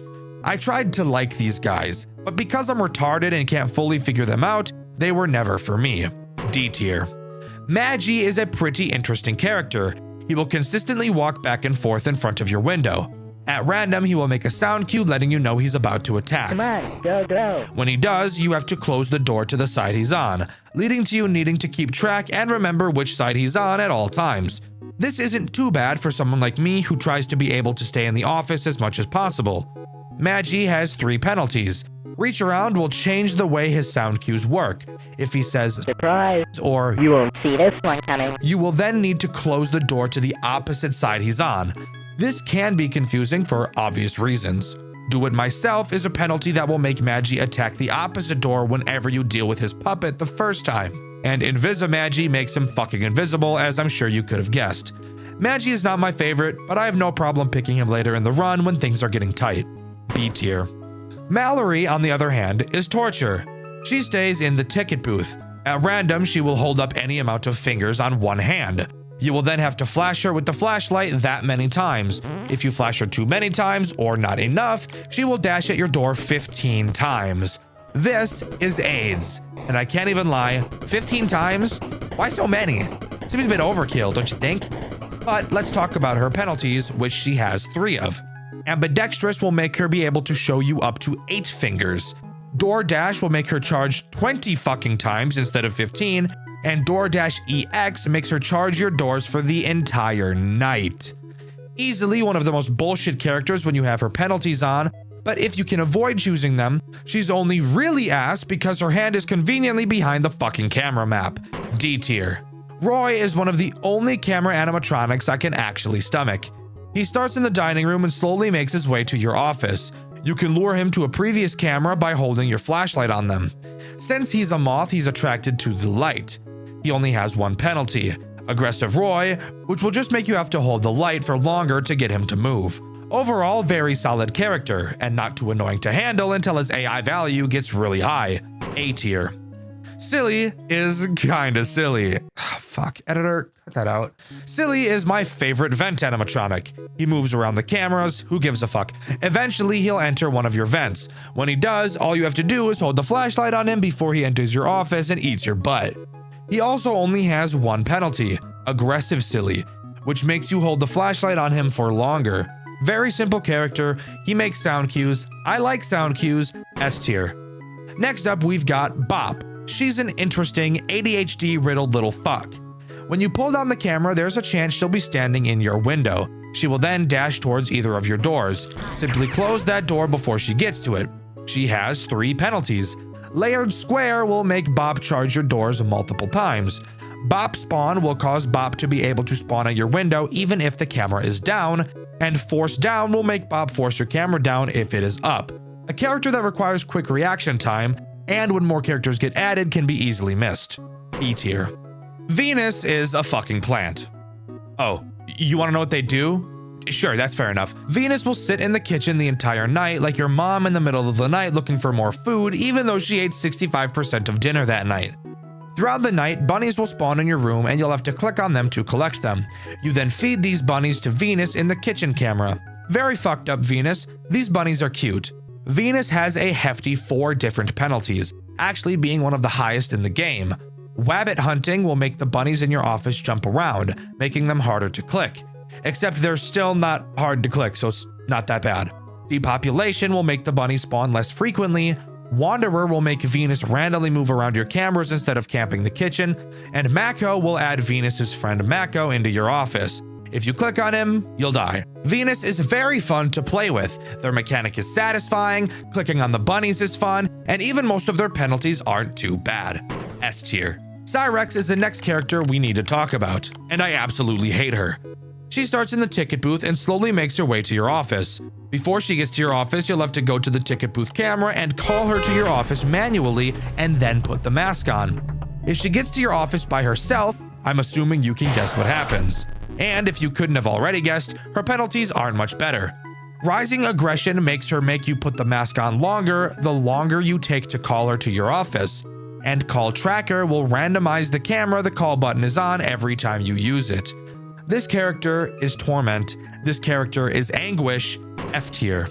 Next we have Ellie, another character so potently AIDS I fear even talking about her. Her goal is to chew the wires in the storage room to cut your power. You will have to watch for her in either hall. When she's in one, you must make sure the door on that side is open and shake a box of snacks on that side of the office to lure her inside of the office. She will leave shortly thereafter. If your office door isn't open when you lure her, she will bang on the door and drain your power. She also has 3 penalties if this didn't already sound terrible enough.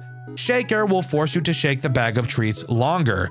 Power Chomper will make Ellie drain more power when she bangs on your door, and Wind Skip will make her able to teleport from one hall to another without ever appearing in your window like she usually does. I don't think I have to explain why this character is awful to deal with. The rules that go along with her are far more complicated than any other character, F tier. The next character we have to begrudgingly talk about is Ammo. Ammo starts in the dining room and will slowly wander to your right door. Each camera he travels through will have an eject button with 2 power. Before Ammo reaches your office, you must press the eject button on any camera that has the eject power, which will then send him back to the dining room. Once a camera is out of power, there's no way to get it back. If this wasn't terrible sounding enough, you haven't even heard of his 3 penalties yet. Quiet Ammo will remove his sound cue when he moves. Single Take only allows each room to have 1 eject power instead of 2, and Demon adds Ammo's friend, Demon, who will randomly move around the ejectable cameras. If you eject a camera Demon is on, you will die. I hate this character. Dealing with him can be bad on higher AI values, but since he's nowhere near as bad as some of the other characters in this game, I'm putting him in D tier. And here we are, 29 pages into my script later, and we can talk about the final animatronic in this game, Swagman. Swagman has a pretty interesting mechanic I've actually never seen before. He will randomly wander around the cameras. You will have to stare at him to fill his swag meter up. If it goes all the way down, he will make you put the mask on for a long ass time. However, this mechanic isn't as bad as I'd usually say it is, because you can easily tell which camera Swagman is on because he lights it up. So, what about his 3 penalties? Well, Swagalicious makes him move from camera to camera faster, which can get annoying. Endless Swag will force you to put the mask on for the rest of the night if Swagman gets in, and Eye on the Swag will make Swagman's meter go up slower than usual. Overall, not a bad character, and no penalty that removes the ability to see what camera he's on. C tier. And there we go. That's every single character in Too Many Nights. I love how many there are. It leads to such a new and interesting experience every time you play, and I love it. But now I'd like to mention the general penalties that aren't specific to any character, as there are a few of those as well. Generally, from what I've noticed, it's much smarter to pick the general penalties over the character penalties, as it will be much more likely that they will be easier to deal with. Overtime will make each hour of the night last 2 seconds longer, and you can actually have 2 overtime penalties active at a time. Less power will, as the name suggests, make you start each night with less power, 10% to be exact, and you can have 3 of these penalties. Less room is a penalty that will give you 1 less option when selecting animatronics, and you can have 2 of them. All-Star will make the next enemy you add start at max AI value. Stranger Danger will add a random character you don't already have at a very low AI value, and Midnight Motivation will make all characters' AI value increase at 3 AM. All-Star, Stranger Danger, and Midnight Motivation are probably going to be penalties you always want to avoid, but I personally don't think the other characters are that bad. Next up, I'd like to talk about the characters that you can unlock to play as, because if you remember, each character has different pros and cons for you to choose from. To start, each character has a different amount of lives they'll start you with. Getting jump scared by an animatronic will cause you to lose one of these lives, giving you multiple opportunities if you mess up. And of course, I'll be putting these guys on a tier list as well. The first character you will have by default is Michael. He gives you 3 hearts and has no abilities. He's as basic can get, really. D tier. You also by default have 3 other much more interesting characters. The first being Elizabeth. She gives you 4 hearts and forces the enemies to have their AI values increase slower. But as a con, you'll receive half the amount of coins you usually get. The low AI value honestly makes her pretty valuable, but of course, never being able to buy anything is never fun. C tier. Evan is the next auto-unlocked character. He gives you 3 hearts, makes all enemies start on a higher AI value, but to compensate, nets you 1.5x more coins, which will be nice for when we talk about shops later in the video. High AI values are never super great, especially if you're dogshit at FNAF games like I am, but overall he is nowhere near the worst character to choose. C tier. Cassidy is the last character you'll unlock by default. She only gives you 1 heart and makes every single enemy start at maximum aggression, and forces you to pick a penalty every single night. She also will never allow you to see shops. Instead, you can use your money to remove penalties in animatronics. I don't care that you can remove things. Having to pick a penalty every night whilst also only having 1 heart is pure AIDS. F tier. Henry is the first character on the list to unlock. However, you can unlock them in pretty much any order you want. Henry is unlocked by beating at least 1 night while using Michael, Elizabeth, Evan, and Cassidy. Something that should be very easy to pull off. He gives you 3 hearts and gives you way more options when picking enemies, penalties, and shop items. However, you will be forced to pick more enemies and more penalties. The last thing you're going to want to do is give yourself more threats. So even though your option pool is bigger, the cons outweigh the pros here a lot. D tier. Gabriel can be unlocked by having 2 penalties active in a run that affect Freddy.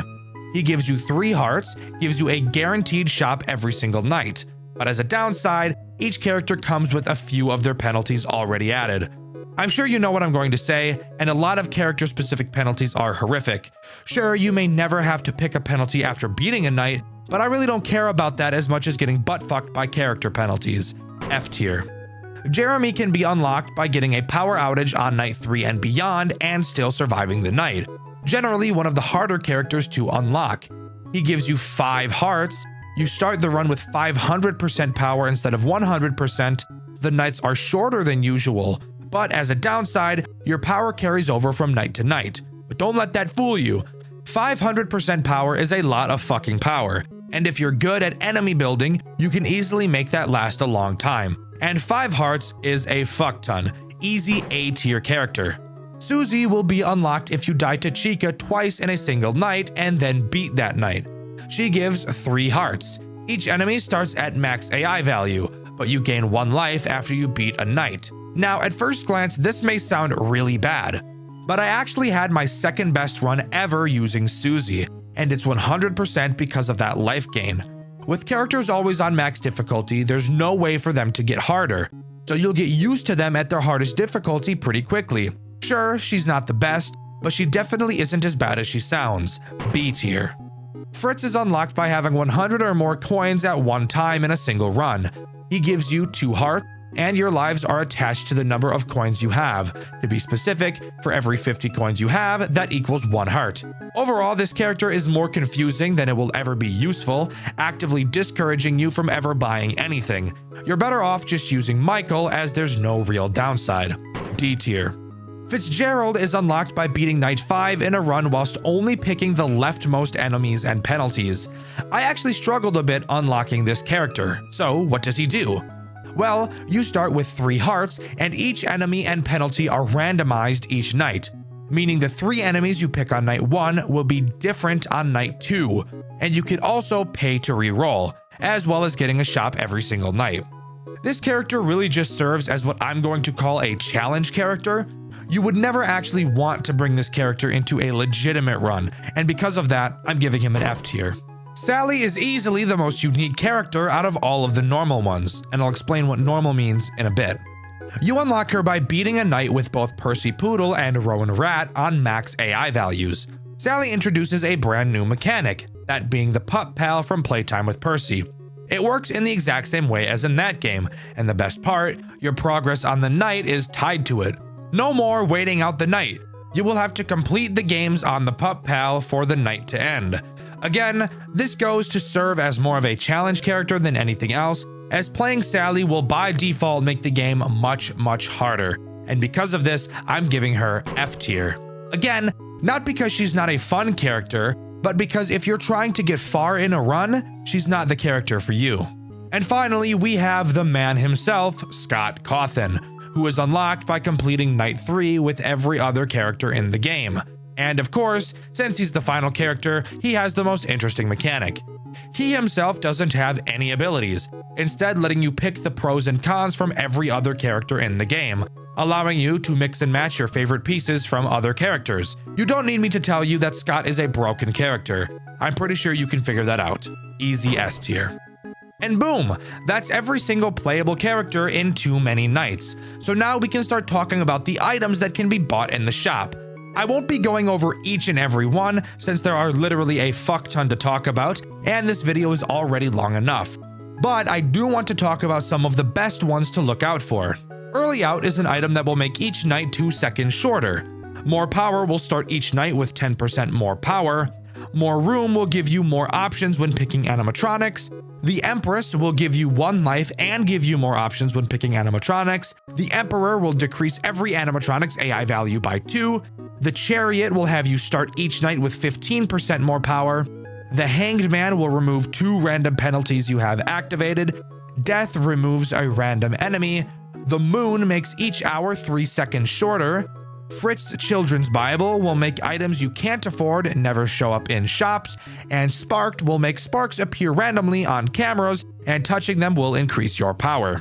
Those are all of the yummy mashed potatoes in my belly items that I like to look out for in the shop. Again, there are a lot more, but I think it would just be really boring to go over all of them. But there you go. That's everything you need to know, and as far as I'm aware, everything that Too Many Nights has to offer. I would highly recommend you give this game a try. It is some of the most fun I've ever had since starting this channel, and I actually plan on doing some Too Many Nights streams here on this channel. If that's something you're interested, let me know. Also, if you were interested, Too Many Nights is actually getting a version 2.1, and it's being worked on as I'm writing this. I'm super excited to see what it has to offer once it's fully released. This game is so incredibly unique and combines 2 of my favorite game genres of all time into one amazing game. The art style is unique, the community input is fantastic, and of course, the gameplay and gameplay loop are impeccable. When you think of the typical Five Nights at Freddy's game formula, what usually comes to mind? Well, probably being stuck in one spot, unable to move, having characters bombard your doors, and only having a small amount of tools you can use to defend yourself. Occasionally, we'll find a fan game that introduces an interesting new mechanic. And of course, every now and then we find a free roam FNAF game that really, most of the time, feels like its own game that just uses FNAF characters. The game we'll be talking about today takes the FNAF formula and completely flips it on its head, giving you the opportunity to decide how long the nights are, and even introducing useful upgrades along the way.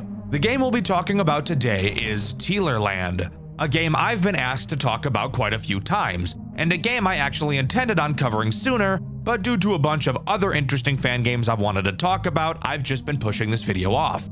But today, here we are to talk about it. So strap in and join me as we dive into the depraved world of Teelerland. Teelerland begins by putting us in the shoes of David Artell. Years back, us and our brother opened an amusement park called Teelerland. After a few years of running, the park shut down and Teal and David went their own separate ways. Years after the shutdown, we get an unexpected call from Teal. All he tells us is to find him at the park. So, not knowing what's going on, we make our way back to Teelerland, and this is where the fun can truly begin. Entering the park, we walk around and explore a little, finding some lore pages and oh shit! The fuck was that? In typical horror media fashion, as the main character, I'm going to choose to completely ignore what I just saw and chalk it up to myself seeing things. Continuing to search around the park, we eventually find a pile of garbage bags that look very out of place. Moving them, we find a hidden trapdoor. So what better choice to make than opening it and climbing straight down blindly instead of, oh I don't know, going back home to our family and sleeping like a normal person? Of course, climbing down a ladder in a FNAF game isn't as simple as it sounds. Instead, it's made into a minigame very reminiscent of the vent crawling section from Sister Location. Except this time around, there is actually a threat. Because yes, if you didn't know, you literally can't die in the vent section of Sister Location. That entire game is hot ass, and if you'd like to hear me talk about how bad it is in another video, let me know in the comments below. As we climb down the ladder, the first threat of this game is introduced. Teeler. As you climb down the ladder, Teeler can appear on either side. When he does, all you have to do is shine your flashlight at him and he'll go away. However, this game thought it would be really funny to make your flashlight have a startup time. So when you see Teeler, you'll kind of just have to awkwardly stare at him for 3 seconds while you wait for your flashlight to charge up and turn on, which just feels really goofy. So, now I have another question to ask you. How do you know a FNAF game is going to be really complicated before you even start? Well, in cases like Post Shift 2, it's walls of text explaining the mechanics that cause the game to feel so bloated it's not even fun. Well, what else? Let me tell you.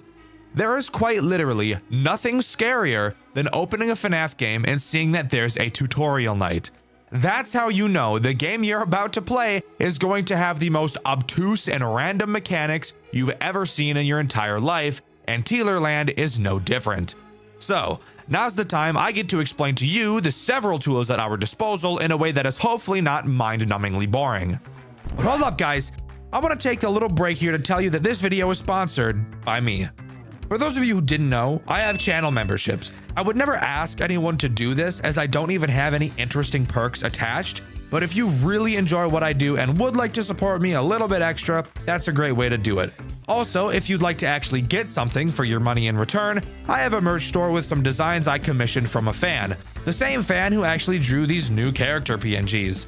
So if you'd like to have my silly little demon character on your clothes, then that's a great place to go do that. And hey, if enough people end up liking that stuff, I will 100% get some more created in the future, and maybe even commission some more fan artists for some uniqueness in art styles. You can find the link to that in the description of this video. Sorry for the interruption, let's talk about Teelerland. To begin, there are 3 rooms that you can occupy: your office, the hallway, and the supplies room. Each does exactly what you'd probably expect. The office is where you'll do your major important operations. The supplies room is where you do important side objectives throughout the night, and the hallway connects those 2 rooms. Simple. To start, we need to understand how it is you actually complete a night in Teelerland, because it's not as simple as most FNAF games tend to be.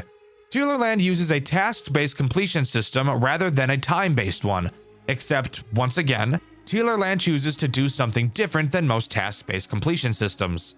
The goal of Teelerland is to lure all of the animatronics in the building into a bunch of holding cells, and the way we do that is by taking control of another animatronic that's in the supply room. So the first thing you need to do each night is walk to the supply room and put the animatronic together. Its body parts can be found in the hallway and in the supply room itself, and if you want to hear something awesome, these body parts can apparently teleport at will, because you will commonly walk through the hallway, see nothing, walk into the supply room, see an arm, Then walk back into the hallway and find a leg just chilling on the floor.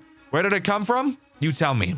Anyways, once you attach all 3 pieces to the robot, it will leave to roam the building. At this point, you can go back to your office and begin to control it. So, who was the first threat during the first hour of this game? Well, that would be Dxtr himself. Really, since you won't often come into direct contact with the characters in this game, and you don't deal with them in a typical FNAF way, the way I'm going to choose to talk about these mechanics is going to be different than most of my videos. In order to lure Dxtr, you have to get within a 1 tile's range of him. On your computer, you will see several map tiles, and about once every second you can move the Dxtr robot you built from 1 tile to another. Throughout that night, Dxtr will naturally move around the building, with the goal of making it to your office. By making Dxtr get close to Dxtr, a lure meter will start to increase. However, it's not just as simple as standing right next to him. Dxtr has the ability to infect the lure, meaning that if you make the lure stand in one spot right next to Dxtr for too long, he will infect it. So all you really have to do is make sure you move back and forth while trying to lure him. If Dxtr does infect your lure, you'll have to go back to the supply room and hack the firewall of the robot, I think. I don't really know what it is we're doing, I'll be honest. Basically, when the lure is infected, go to the supply room and open up your firewall. Inside, there will be a list of files with one of them infected. You can tell which one is infected because it will have the prefix Zanny_. All you have to do is click on it and boom, you'll be able to control the lure again. Anyways, back to luring. Once Dxtr's lure meter is completely full, he will begin to chase your lure. This is when you need to get Dxtr to one of the holding cells and lock him inside. Once you've done that, you can safely check off your to-do list and end the hour. But before we can talk about ending the hour, we have a few more important things to talk about. The first of which being your health. No one character alone will be able to end your run in 1 jump scare. Each character has a certain damage stat, and they will deal that number of damage to you upon jump scaring you. Typically, it's 2 jump scares and it's game over. However, you do have a medkit inside the supply room, so if you ever get injured, just go there and do like the protagonist from Resident Evil and fix your injury with a bandage. So that brings up the question, how do the animatronics actually damage you if you're constantly moving them around? Great question.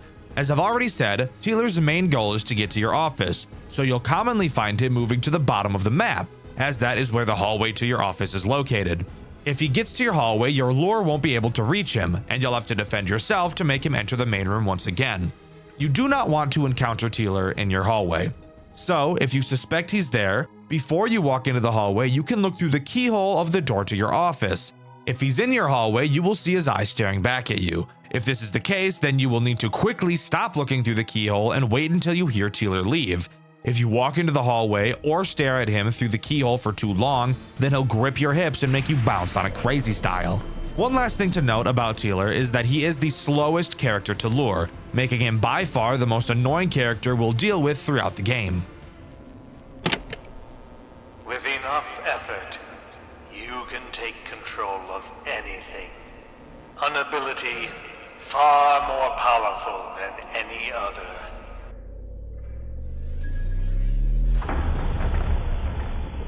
Now, before we continue on to the next hour, we need to talk about possibly the coolest thing that this game does. Dxtr Land has upgrades that you can unlock and equip. Do these make sense from a story standpoint? No, not really. But is it cool nonetheless? Yes. Yes, it is. After each hour, you'll be able to access the perk menu. There are 6 perks for you to choose from. After completing an hour for the first time, you'll get a perk point, and you can get 2 additional perk points for completing the hard mode version of each hour, which, yes, by the way, each hour has a hard mode version for you to complete. There's no real use talking about them since nothing besides the difficulty really changes, but I will mention one additional thing they add. Every time you go to the computer, you'll have to type in a 4-digit code. It's annoying, that's about it. Anyways, back to the perks. You have 2 rank 1 perks and 4 rank 2 perks. Rank 1 perks cost 2 perk points each, and rank 2 perks cost 4 perk points each. So it'll be up to you to decide how you want to distribute your points. However, there is a clear answer as to which perks are the best. Let's start by looking at the rank 1 perks. The first adds a longer lure infection cooldown when you use the firewall, meaning that it will take longer for your lure to be able to be infected again, and the second rank 1 perk makes it easier to spot which text file in your firewall is infected. Considering it is incredibly easy already to tell which one is infected, it's safe to say that picking this perk is pretty useless. Moving on to the rank 2 perks. The first one really makes my ass quake because of how delectable it is, allowing the speed at which you unlock holding cell doors to increase. Opening the doors does take a considerable amount of time, so being able to do it faster is crucial. The second rank 2 perk just increases your max HP to 130. But generally speaking, if you're not a retard while you play the game, you shouldn't be getting damaged that often, so this perk is an easy skip. The third rank 2 perk increases the range at which your lure will attract the animatronics. This is quite literally so goddamn cock-sucking good I can't describe it to you. To not have to get super close to the characters in order to lure them will save you pretty much all chances you will have at getting your lure infected in the first place. And finally, the fourth rank 2 perk makes your lure move around the building faster, which is actually so yummy mashed potatoes in my belly, I couldn't help but buy this faster than your mom buys DoorDash, Uber Eats, Grubhub, and Postmates subscriptions. Now, moving on to Hour 2, which introduces 2 new threats. Let's talk about the one that's a clone of Teeler first, Frill. Frill does pretty much the exact same thing as Teeler. You have to lure him into a holding cell and he can infect your lure. The only way he's different is how he goes about attacking your hallway. When Frill enters your hallway, he will quickly make his way to the door of whichever room you're in and make a noticeable sound cue. When he does, you'll have to look through the keyhole. Once he makes eye contact with you, he'll turn into a little piss baby and move back into the main room. What about the other threat? The one that isn't just an easier version of Teeler? Well, let me introduce you to Willow the Magician. Willow does not give a fuck about your lure, to put it bluntly. She will pile drive right towards your door with no hesitation. However, she is also probably the easiest threat to deal with in this entire game. When Willow enters your hallway, all you have to do is stare her down. Apparently, she's a little autistic and doesn't like eye contact, so all you have to do is make her incredibly uncomfortable in public situations where there are plenty of people around, yet somehow she still manages to feel unsafe because you're staring right at her. However, if you see her in the hallway and exit the hall or take too long to go into the hall, all of a sudden she'll start acting the way she was acting in the DMs and tear your ass to bits. His machines have far greater potential than what they were made for, sitting in this facility, rotting away. I will put them back together. Hour 3 introduces another copy and paste character. However, I don't feel like she's that big of an issue. The character in question being Tacy. Tacy is quite literally identical to Frill. She must be lured into a holding cell, can infect your lure, and is even dealt with in the hallway in the exact same way. The only major difference is that she's a lot quieter. She'll still make sound cues, but the chances of you actually hearing them are pretty low. This night does really start to bring into question how hard this game has the possibility of being. Since we obviously can't lure all 3 characters at the same time, it is very likely that at this point of the game we will pretty consistently have someone in our hallway. And with 2 of these characters requiring us to stare at them through a keyhole to deal with, it makes it a hell of a lot more likely that Willow will plow us in the ass. However, I do need to give Teelerland credit where credit is due. Although this game may sound like it can be incredibly unfair, this is honestly one of the most enjoyable FNAF experiences I've ever had. Even at the few frustrating bits I had, which you can see over on my second channel, Dxtr Black, I still found myself excited to play the next hour, and even found myself really wanting to complete the hard mode versions of the night, both to unlock the points and perks, and because it's genuinely just a super fun gameplay loop. Don't mind if I do. Done.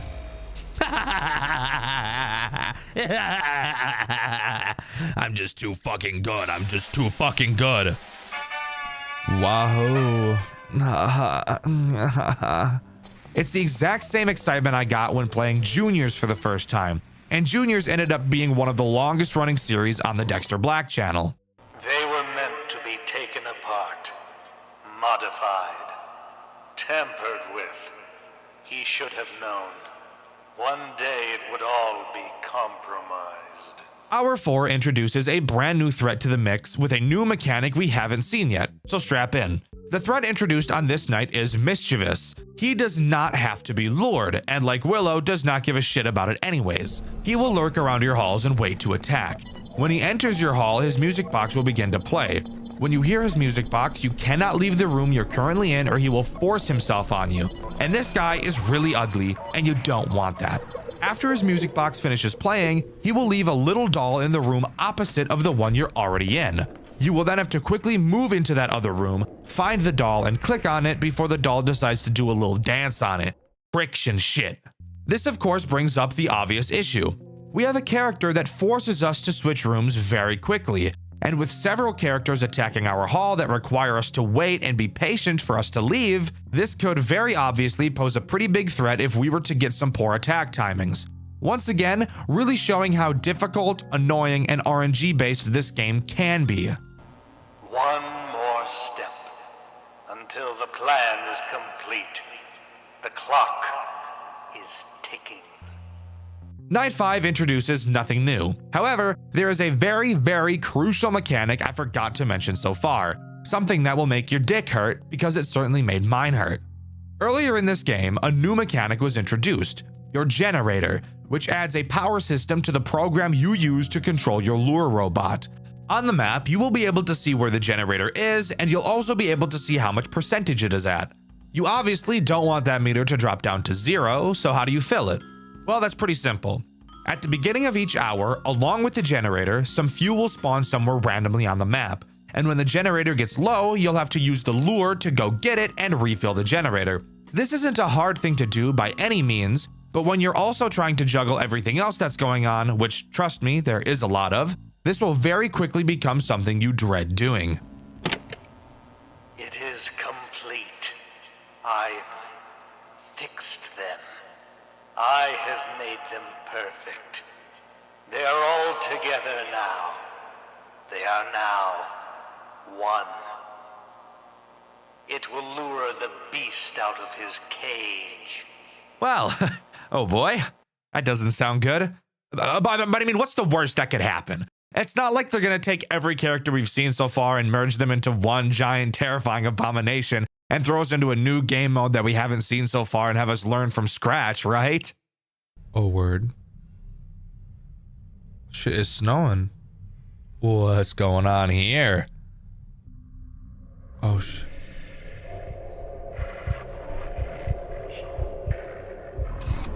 Something tells me it is most certainly not okay. What the hell did I just see? What the fuck is that? Okay, so shit. That's exactly what's happening. Well, what do we have in store for us this time? For some reason, we're in a fucking dank cave. Not really sure why, but we are. And on top of that, there's a computer down in this cave. Again, not really sure why, but we roll with it, I guess. The goal of this finale hour is to destroy what this game calls Deterrent, which, yes, is every single character we've seen so far merged into one giant terrifying abomination. The way we go about destroying this thing is actually pretty cool and does literally feel like a boss fight, unlike most FNAF games that introduce boss fights. To start, let's talk about how Deterrent attacks, as it's pretty simple. There are two entrances to the room you're in behind you. Occasionally, you'll be able to hear him approach you from behind, and when he does, all you have to do is whip around and hold your flashlight on him. Which, yes, by the way, does have a battery life, so that's fun. Anyways, now to how we beat him. On the computer, we can see 4 rooms. Each room has a generator in it. When you hold the generator down, it will start to charge up. When it reaches 100%, it will explode. I'm sure you can see where we're going with this.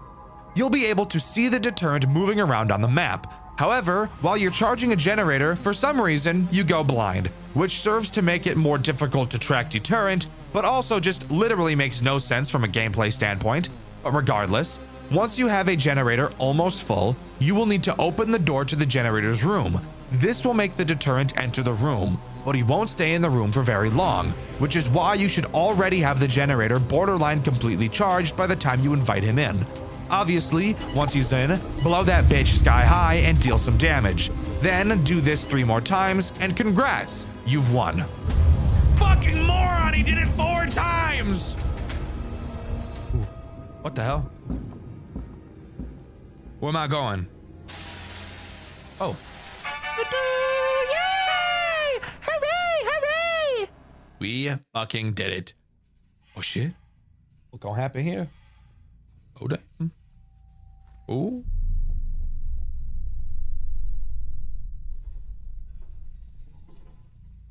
Oh, we climbing back out this bitch. Hell yeah, we are. Oh shit. Oh shit, we made it out of this bitch. Uh-oh. Don't tell me that Deterrent's still alive out there. Oh, what the fuck was that? Why get so loud all of a sudden?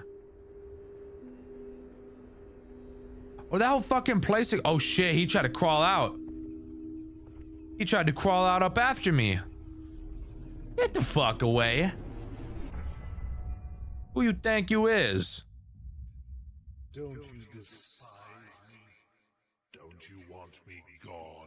I don't really care. All the times I tried to fix your wrongdoings, I'm kind of indifferent. I have already lost. Yeah, you did. Go ahead, David. What? Free from this place. Oh shit, there was a dude in there. There was a dude in there, bro. Gulp.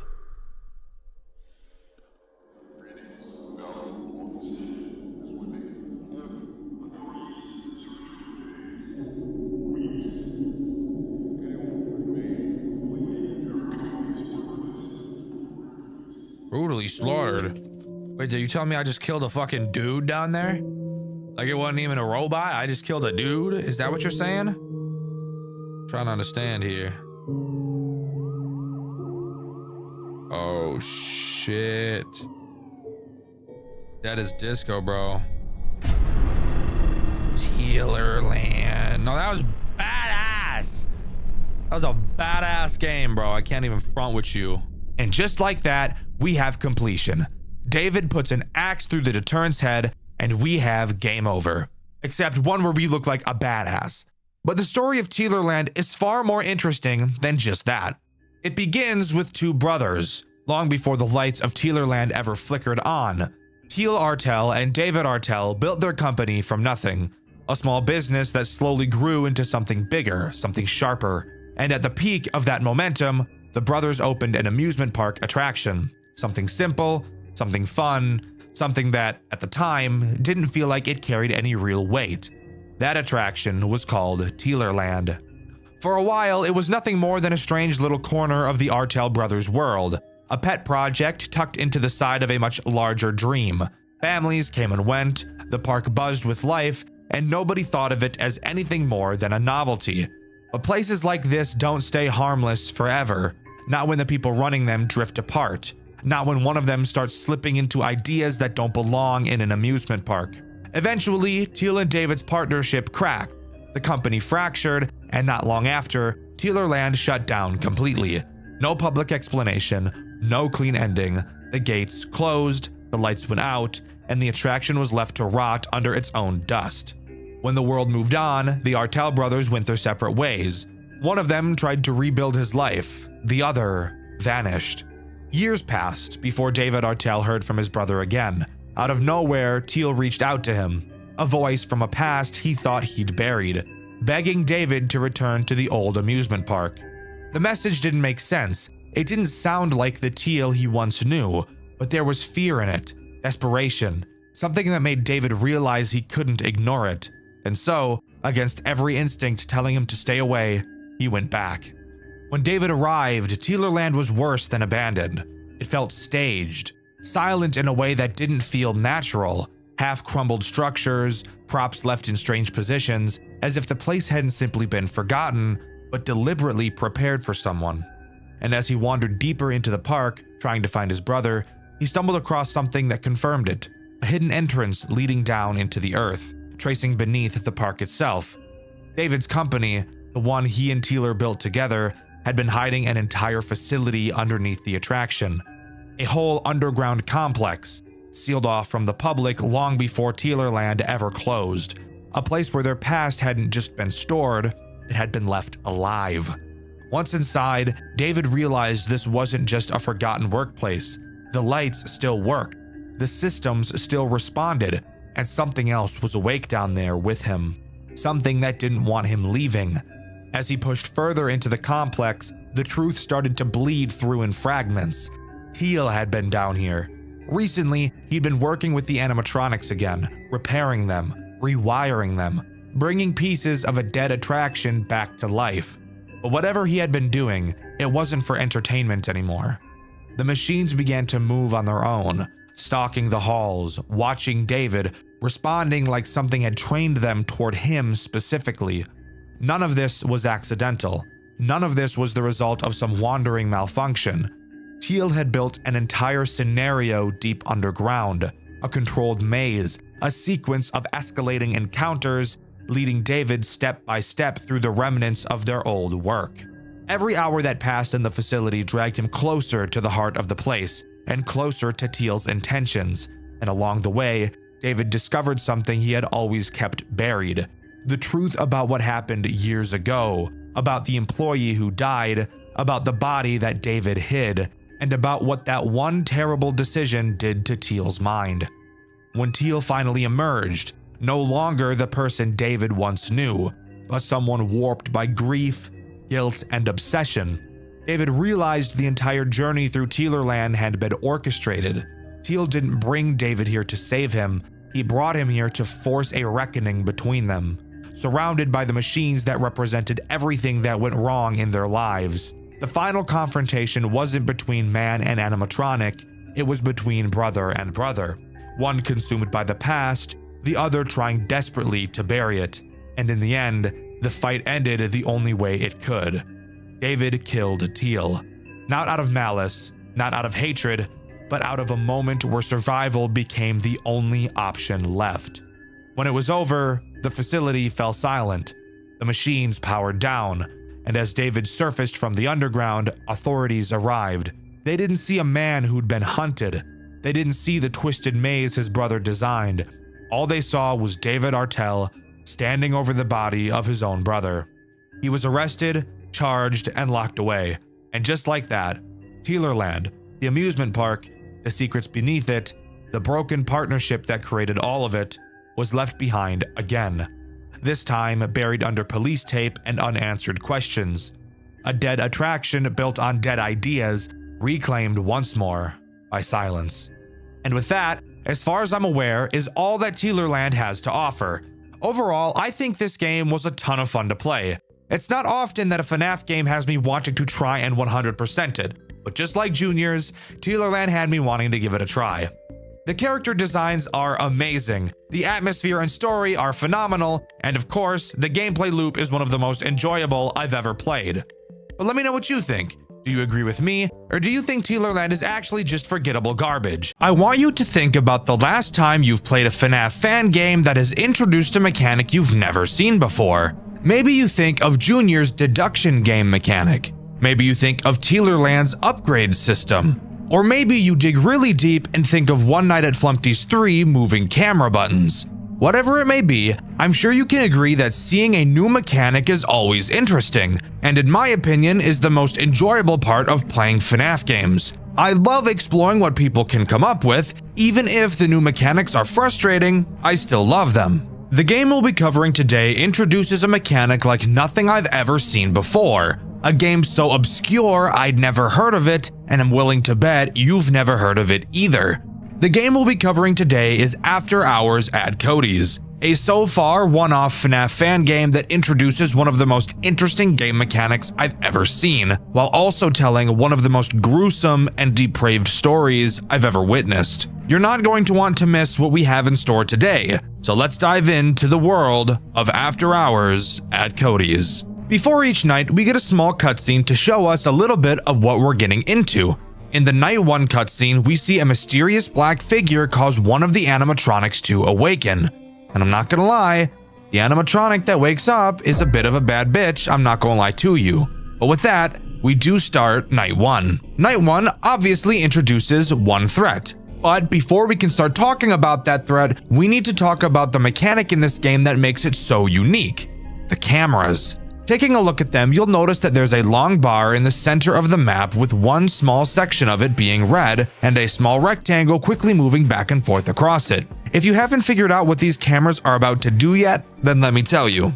When you switch cameras, you will need to time the camera switch up with when the small moving rectangle is inside of the red bar. If you mistime it, then the camera you clicked on will load very slowly. and this is a very fast-paced game. If you time it properly, the camera will load almost instantly. This is such an interesting mechanic that I originally thought I was going to hate, but it's because of this mechanic that I've actually put After Hours at Cody's in my top 5 favorite FNAF fan games of all time. But the timing doesn't only relate to how fast your cameras load. If that was all it did, then this mechanic would be pretty lackluster overall. It also plays a much more integral role with a core mechanic of the game: the power. Your power drains pretty quickly in this game. However, there is a way to recharge it, and unlike in most FNAF games where you can recharge power, it's surprisingly not done by holding down a fucking button like a music box. Thank Dick. This time around, it's also tied to the timing mechanic in the cameras. Every time you properly time a camera switch, a small battery multiplier will increase by 1 at the bottom of the camera. The higher that multiplier is, the more power will increase, with a maximum multiplier of 30. However, if you don't properly time a switch fast enough, then the multiplier will start to quickly decrease. So constantly switching cameras is a must. I think this is easily one of the most unique mechanics I've ever seen. It adds a level of skill that most other FNAF games just don't have. Most FNAF games' skill ceilings are marked by your reflexes. This one is marked by your rhythm, and I think that's awesome. But anyways, onto the threat this night introduces: Bad Bitch Bella. Or as this game calls her, Bella the Beaver. I think my name is a little bit better though, personally. Bad Bitch Bella has a very simple motive: walk to your office, put a collar on you, and walk you like a dog. You guys can feel free to defend yourself from her, which I will explain how to do in a moment, but I for one will already be on my hands and knees by the time she enters the office. She will try to enter your office through camera 5 or your right door. In camera 5, she'll have 2 stages. One where she's far away from the camera, and another where she's much closer. Once she moves to her second phase, you will have to use your camera's alarm system, which, lucky us, is also tied to the timing mechanic. When you press the alarm button, if you don't time it with the red bar, the audio will not play and you'll have to wait for your alarm to charge back up. When you use the alarm on Bad Bitch Bella, she will look at the camera. When she does, all you have to do is close your door, and eventually she will go back to the stage. If you don't use the alarm on her, she will pound on your door and drain a lot of power before leaving, and then Operation Walk You Like a Dog will be set in motion. Very easy character to explain 2 very important mechanics in this game. I think After Hours at Cody's Night 1 is a great example of properly introducing your game's core mechanics in a way that isn't confusing or overwhelming. Plus, you made the character really hot for no reason at all. This is a children's establishment. Why are the characters hot? That's something I'll never be able to wrap my head around. Now, how do we actually complete the night? Surviving until 6 a.m., Dxtr? You fucking retard? Whoa. Hey now. The people in my comments don't like it when you say that word. Do better, retard. Anyways, no. Surviving until 6 a.m. is not how you complete a night in this game. After Hours at Cody's opts to use a task-based completion system. Now everyone hold your breath, because this could either make or break this game depending on how shitty the tasks are. You can exhale. It's okay. The task is mundane. However, it plays into the game's core mechanic, so it actually makes for a very satisfying gameplay loop.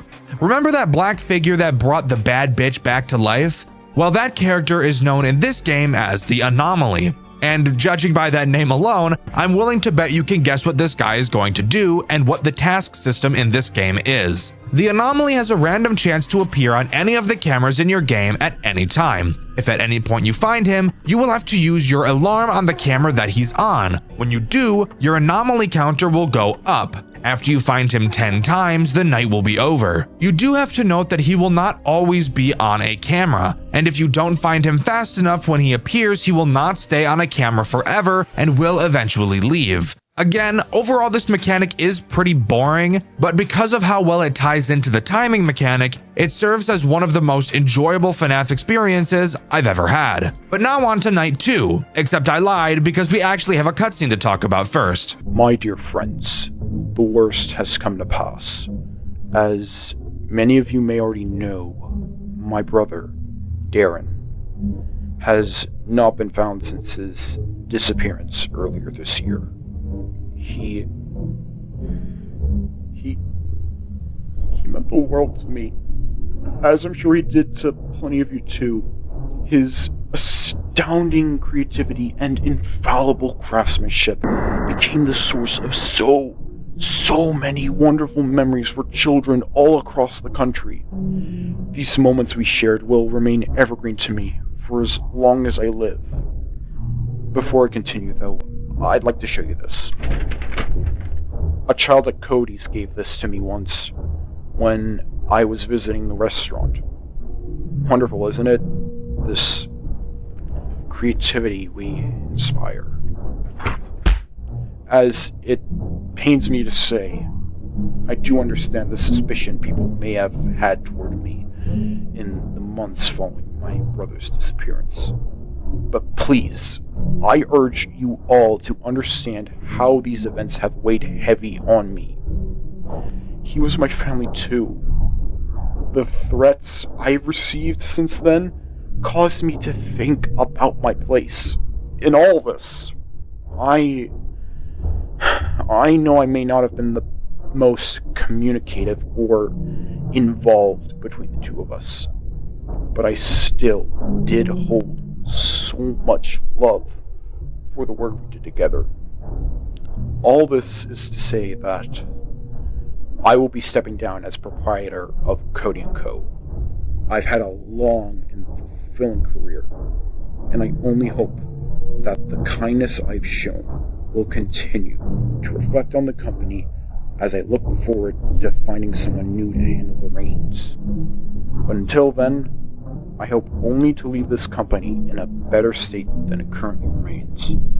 If my being a part of this only serves to obstruct the joy and wonder that my brother and I wish to impart, then perhaps it is best if I step down and let the magic live on without me. Thank you for everything. I genuinely had a wonderful time. So, we have two brothers that started this company together, and one of them tragically died. Now, I'm no FNAF expert. Okay, maybe I am a little. I think we're all smart enough to know that the pain in this guy's voice is definitely a little bit sussy. I'm not pointing any fingers here, but if it comes out that his brother is the one who killed him, I would not be surprised in the slightest. Anyways, on to night 2. By the way, if you were curious as to how this game explains the anomaly, well, the phone guy blatantly tells us that we're ghost hunting. Everyone that works in this building knows about this thing and what it can do, and we were more so hired to remove it. If I signed up for a night watch job and got told that, I would walk out of that building before the poor bastard could even hang up. Night 2 introduces one new threat, Morris, who also introduces the last major mechanic this game has to talk about, the curtain behind you. I haven't actually mentioned it so far, but yes, you can turn around in your office to find a curtain. It vaguely reminds me of the curtain from those nights at Rachel's. However, this game isn't mind-numbingly boring like that one is. Morris will slowly creep out from behind the curtains throughout the night. Occasionally, you'll have to turn around and force him back.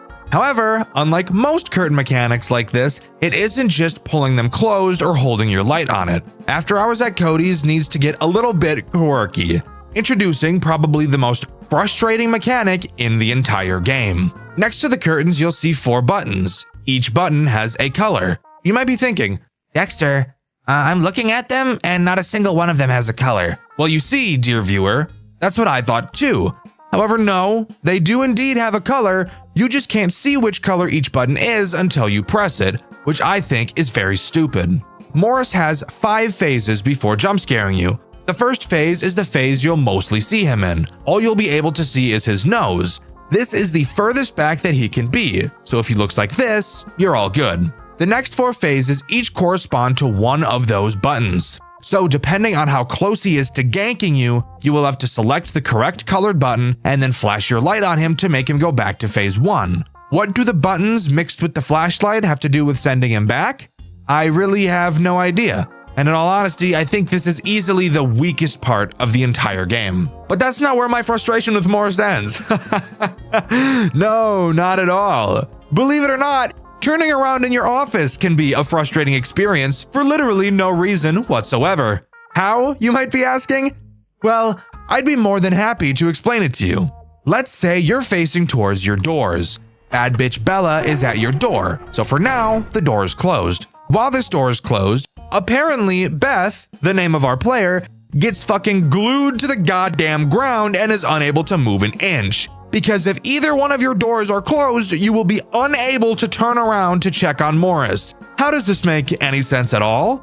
It literally fucking doesn't. And that's not all. It gets even more frustrating. Let's imagine you're facing Morris. You press a button and flash your light to send him back. Now it's time to turn around and start filling up our power in the camera again. But uh-oh, fucker! You forgot to press the button you already fucking pressed. Because if any of the buttons are currently toggled on, you can't turn around. Why? Who the fuck knows? I love this game a lot, but holy shit, this is one of the most retarded things I've ever seen. It doesn't make any sense at all. Well, whatever. It's frustrating. It's stupid, but I didn't let it ruin my experience with the rest of this amazing game. Speaking of, let's move on to the post-night 2 cutscene.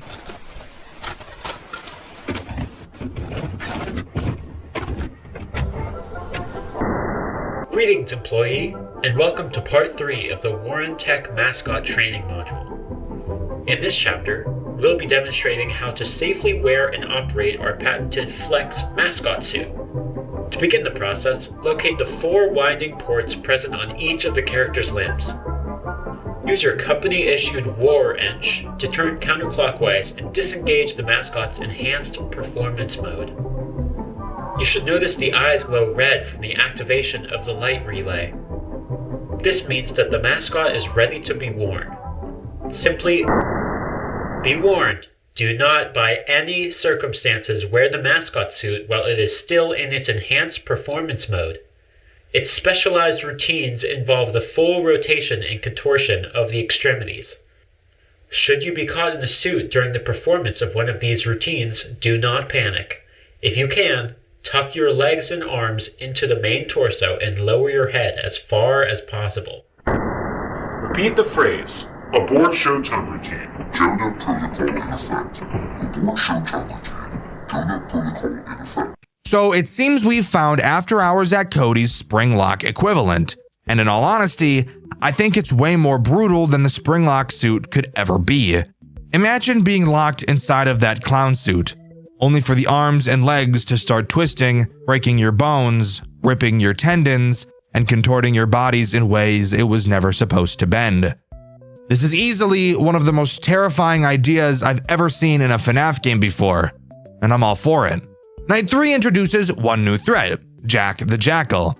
He acts as this game's Chica, being a borderline exact copy of Bad Bitch Bella, except she's a 10 and he's like a 4 at best on a good day. As I'm sure you could have expected, Jack does the exact same thing as Bella, except he attacks camera 6 and your left door instead of your right. The same system and rules apply to him. He has 2 phases on camera 6. Once he's in his second phase, use the alarm on him and close the door until he leaves. Simple sugar. We've dealt with this before, however, it does add a decent deal of pressure in combination with what we already have. The cooldown for the alarm is relatively slow, and now having 3 consistent problems we need to use it on, it could easily start to get out of hand fast. Not to mention having another door character which could prevent us from turning around to check on Morris. This game can get stressful, but I honestly think that's one of the most enjoyable parts about it. Clocking out? Okay. Have a good night then.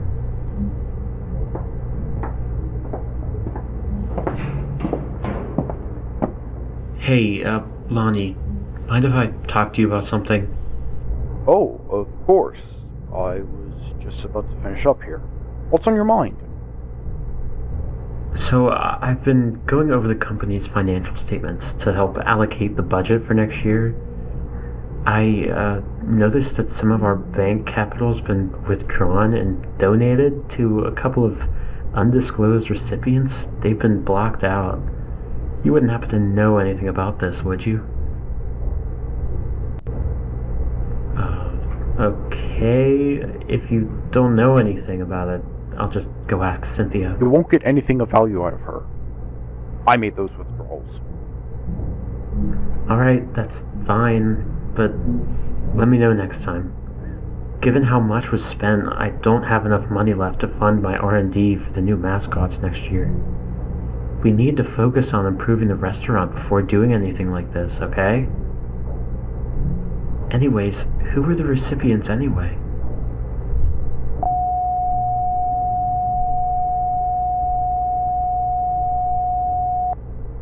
You're joking. Lonnie, tell me you're joking. Quite the opposite, I'm afraid. Unbelievable. Unbelievable.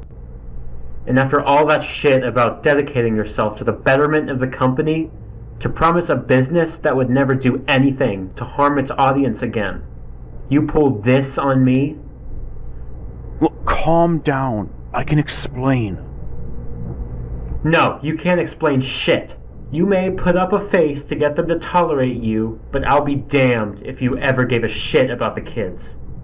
I'm the one working my ass off out there to cover for your mistakes. I said calm down! Don't even start with me. Your pitiful self-righteousness is pathetic. Do you not remember the hole I dug you out of? You owe every part of this success to me. I made this company, and I made you! Don't try to push superiority onto me when you're the one who crawled to me, begging for my help all those years ago.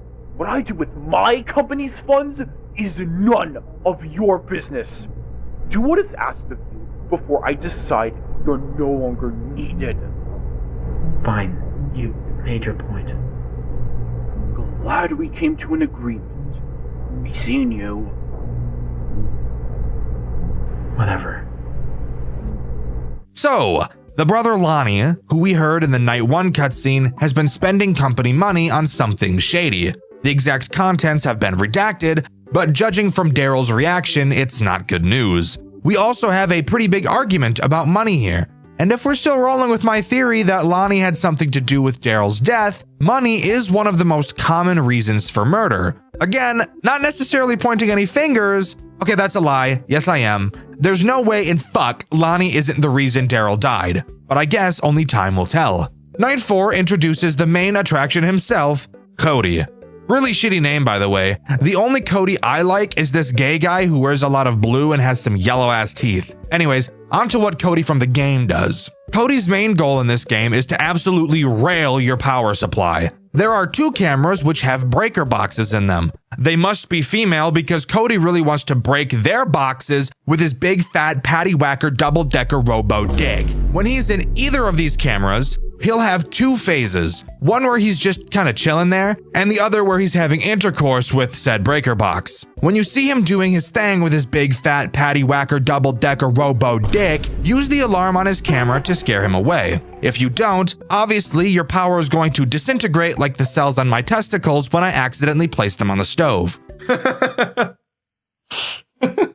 So, here we have yet another character that requires us to use the alarm system. Can you start to see how this game could become stressful? Especially considering that our alarm has a pretty long cooldown time in reference to the amount of characters that require its use.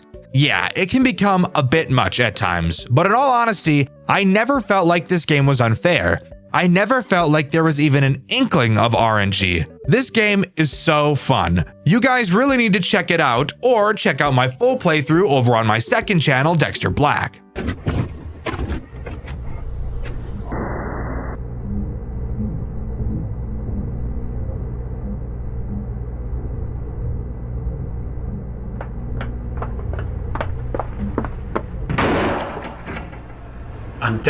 I'm done. Just what is the meaning of this? I can't keep covering your ass. I've just about had it.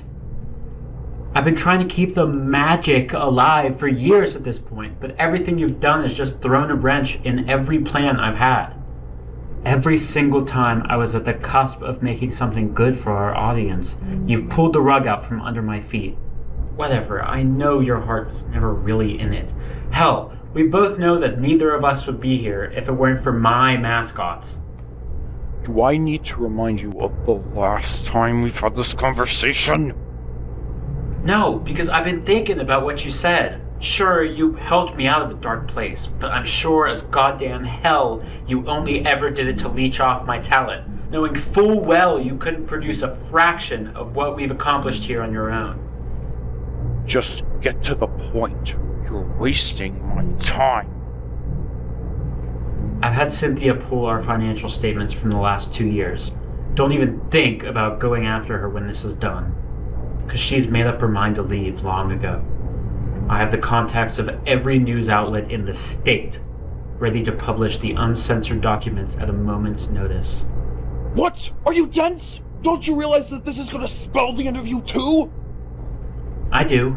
Besides, however this turns out sure as hell beats trying to steer a ship that's been sinking for years now. So I'm gonna give you 2 options. Walk away now and forsake your every stake in this company, or take the fall with me and lose everything anyway. You belligerent, unthinking fool! You really haven't changed at all, have you? Still the over-emotional disaster of a child you've been since we were kids. God, it's no wonder Mom and Dad gave up on you so damn easily. You know what? Do your worst. You won't get anything out of me. Then I guess you made your choice. God damn it, Doria, get back here! This isn't something you just decide! I've told you, my name is Daryl. Goodbye, Bonnie. No, this can't be happening.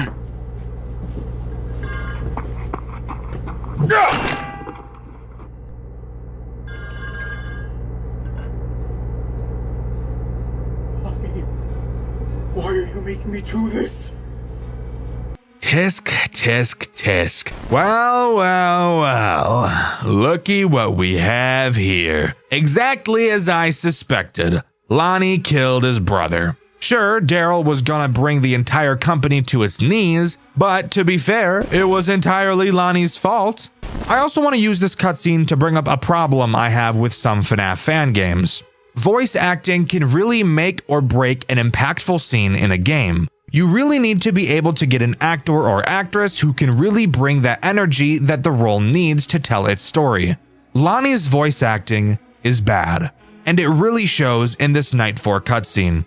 From the mumbling, making it hard to understand what he's saying if it wasn't for the subtitles, to the actor not really yelling during a scene where he needs to be yelling, it makes this scene, which is supposed to be impactful and shocking, just feel very awkward and uncomfortable.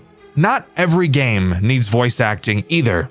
If you're a dev working on a FNAF game, or any game for that matter, and you just can't quite find an actor or actress that can fit your role with the vision you had in your head, I honestly think it's much better to just leave the voicing up to the player, rather than using an actor or actress that is going to make your scenes feel like they came out of Garden of Banban, a game series with notoriously horrendous voice acting. Anyways, moving on to Night 5. It introduces nothing new and just serves as a more difficult version of Night 4, so there's obviously not a whole lot to talk about here. However, what we can talk about is the post-Night 5 cutscene.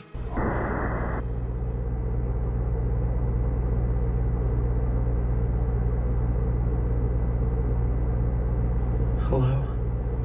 Oh, hello?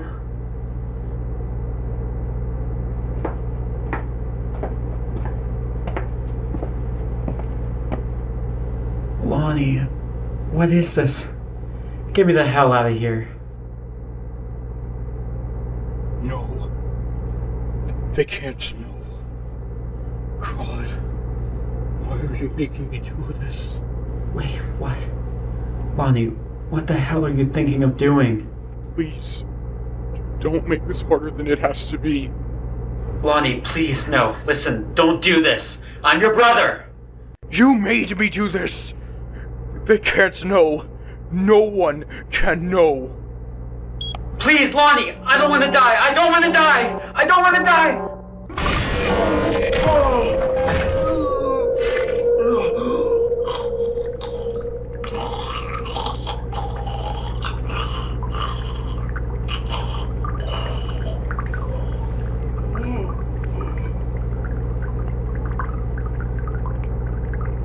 Now, no one will know.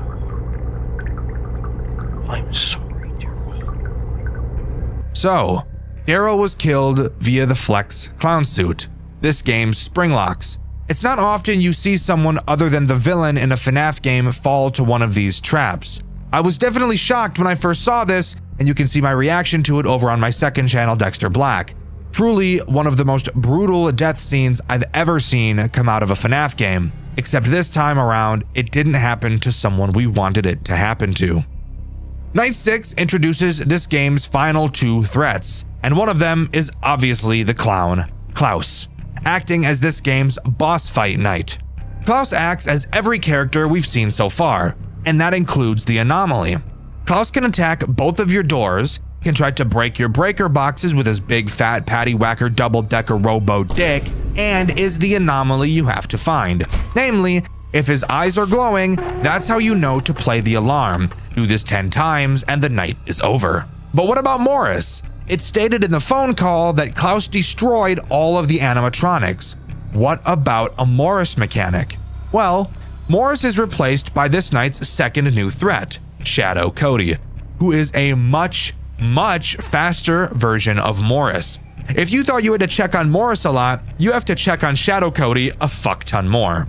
This night is intense. Klaus is fast. He will be moving around your cameras, attacking you very quickly. And in addition to the incredibly aggressive Shadow Cody, it really serves to test the limits of your skills and your timings, easily being one of my favorite nights in this entire game, and being one of, if not my favorite boss fight night in any FNAF game I've ever played.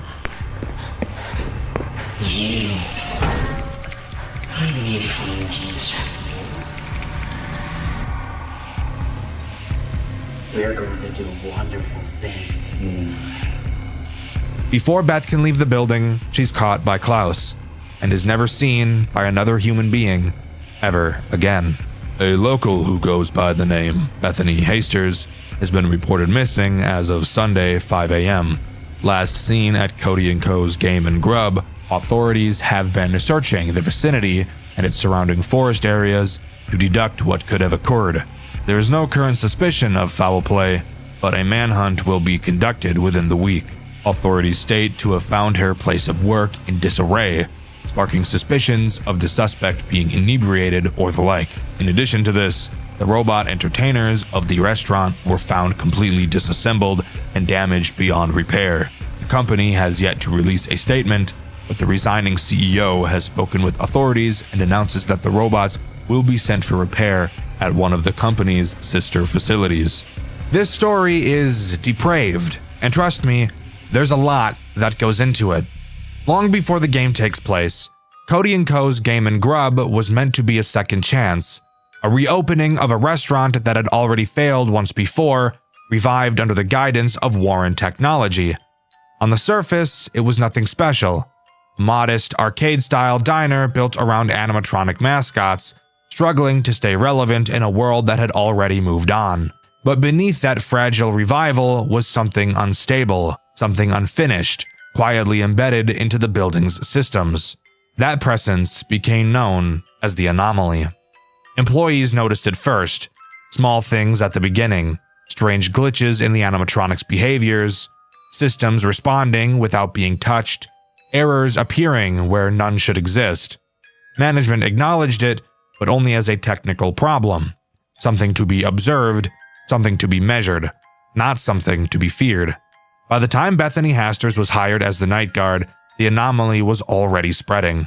Bethany's job was simple on paper: work the overnight shift, monitor the building, and collect data on the anomaly's activity. Her first night begins on November 9th, 1997, and at first, the restaurant almost feels dormant, quiet, empty. But that stillness doesn't last long, because each night, the anomaly grows more aggressive, and it chooses its host one by one. The first animatronic to fall under its influence is Bella the Beaver. Once a friendly mascot, Bella becomes erratic, hostile, and unpredictable, her movements no longer matching her original programming. The following night, Morris the Mouse is corrupted as well, then Jack the Jackal. Each evening, another animatronic loses control, as if something is slowly rewriting them from the inside. All the while, the anomaly watches Bethany. By Thursday night, even Cody, the face of the restaurant itself, is no longer safe. His corruption marks a turning point. The anomaly has nearly overtaken the entire system. Whatever restraint once existed is gone, and by Friday, the restaurant's original code is on the brink of a total collapse. Behind all of this is Warren Technology, and more specifically, the company's founders, Daryl and Lonnie Warren. Years earlier, Daryl had been responsible for developing advanced animatronic technology, including a dangerous experimental suit known as the Flex suit. At some point, Daryl was betrayed and trapped inside that suit. Whether intentional or negligent, the result was the same. Daryl never escaped, and what remained of him became something else entirely. The anomaly. On Friday night, Lonnie Warren lies about a meeting, betrays another employee, and secretly releases what remains of Daryl from backstage confinement.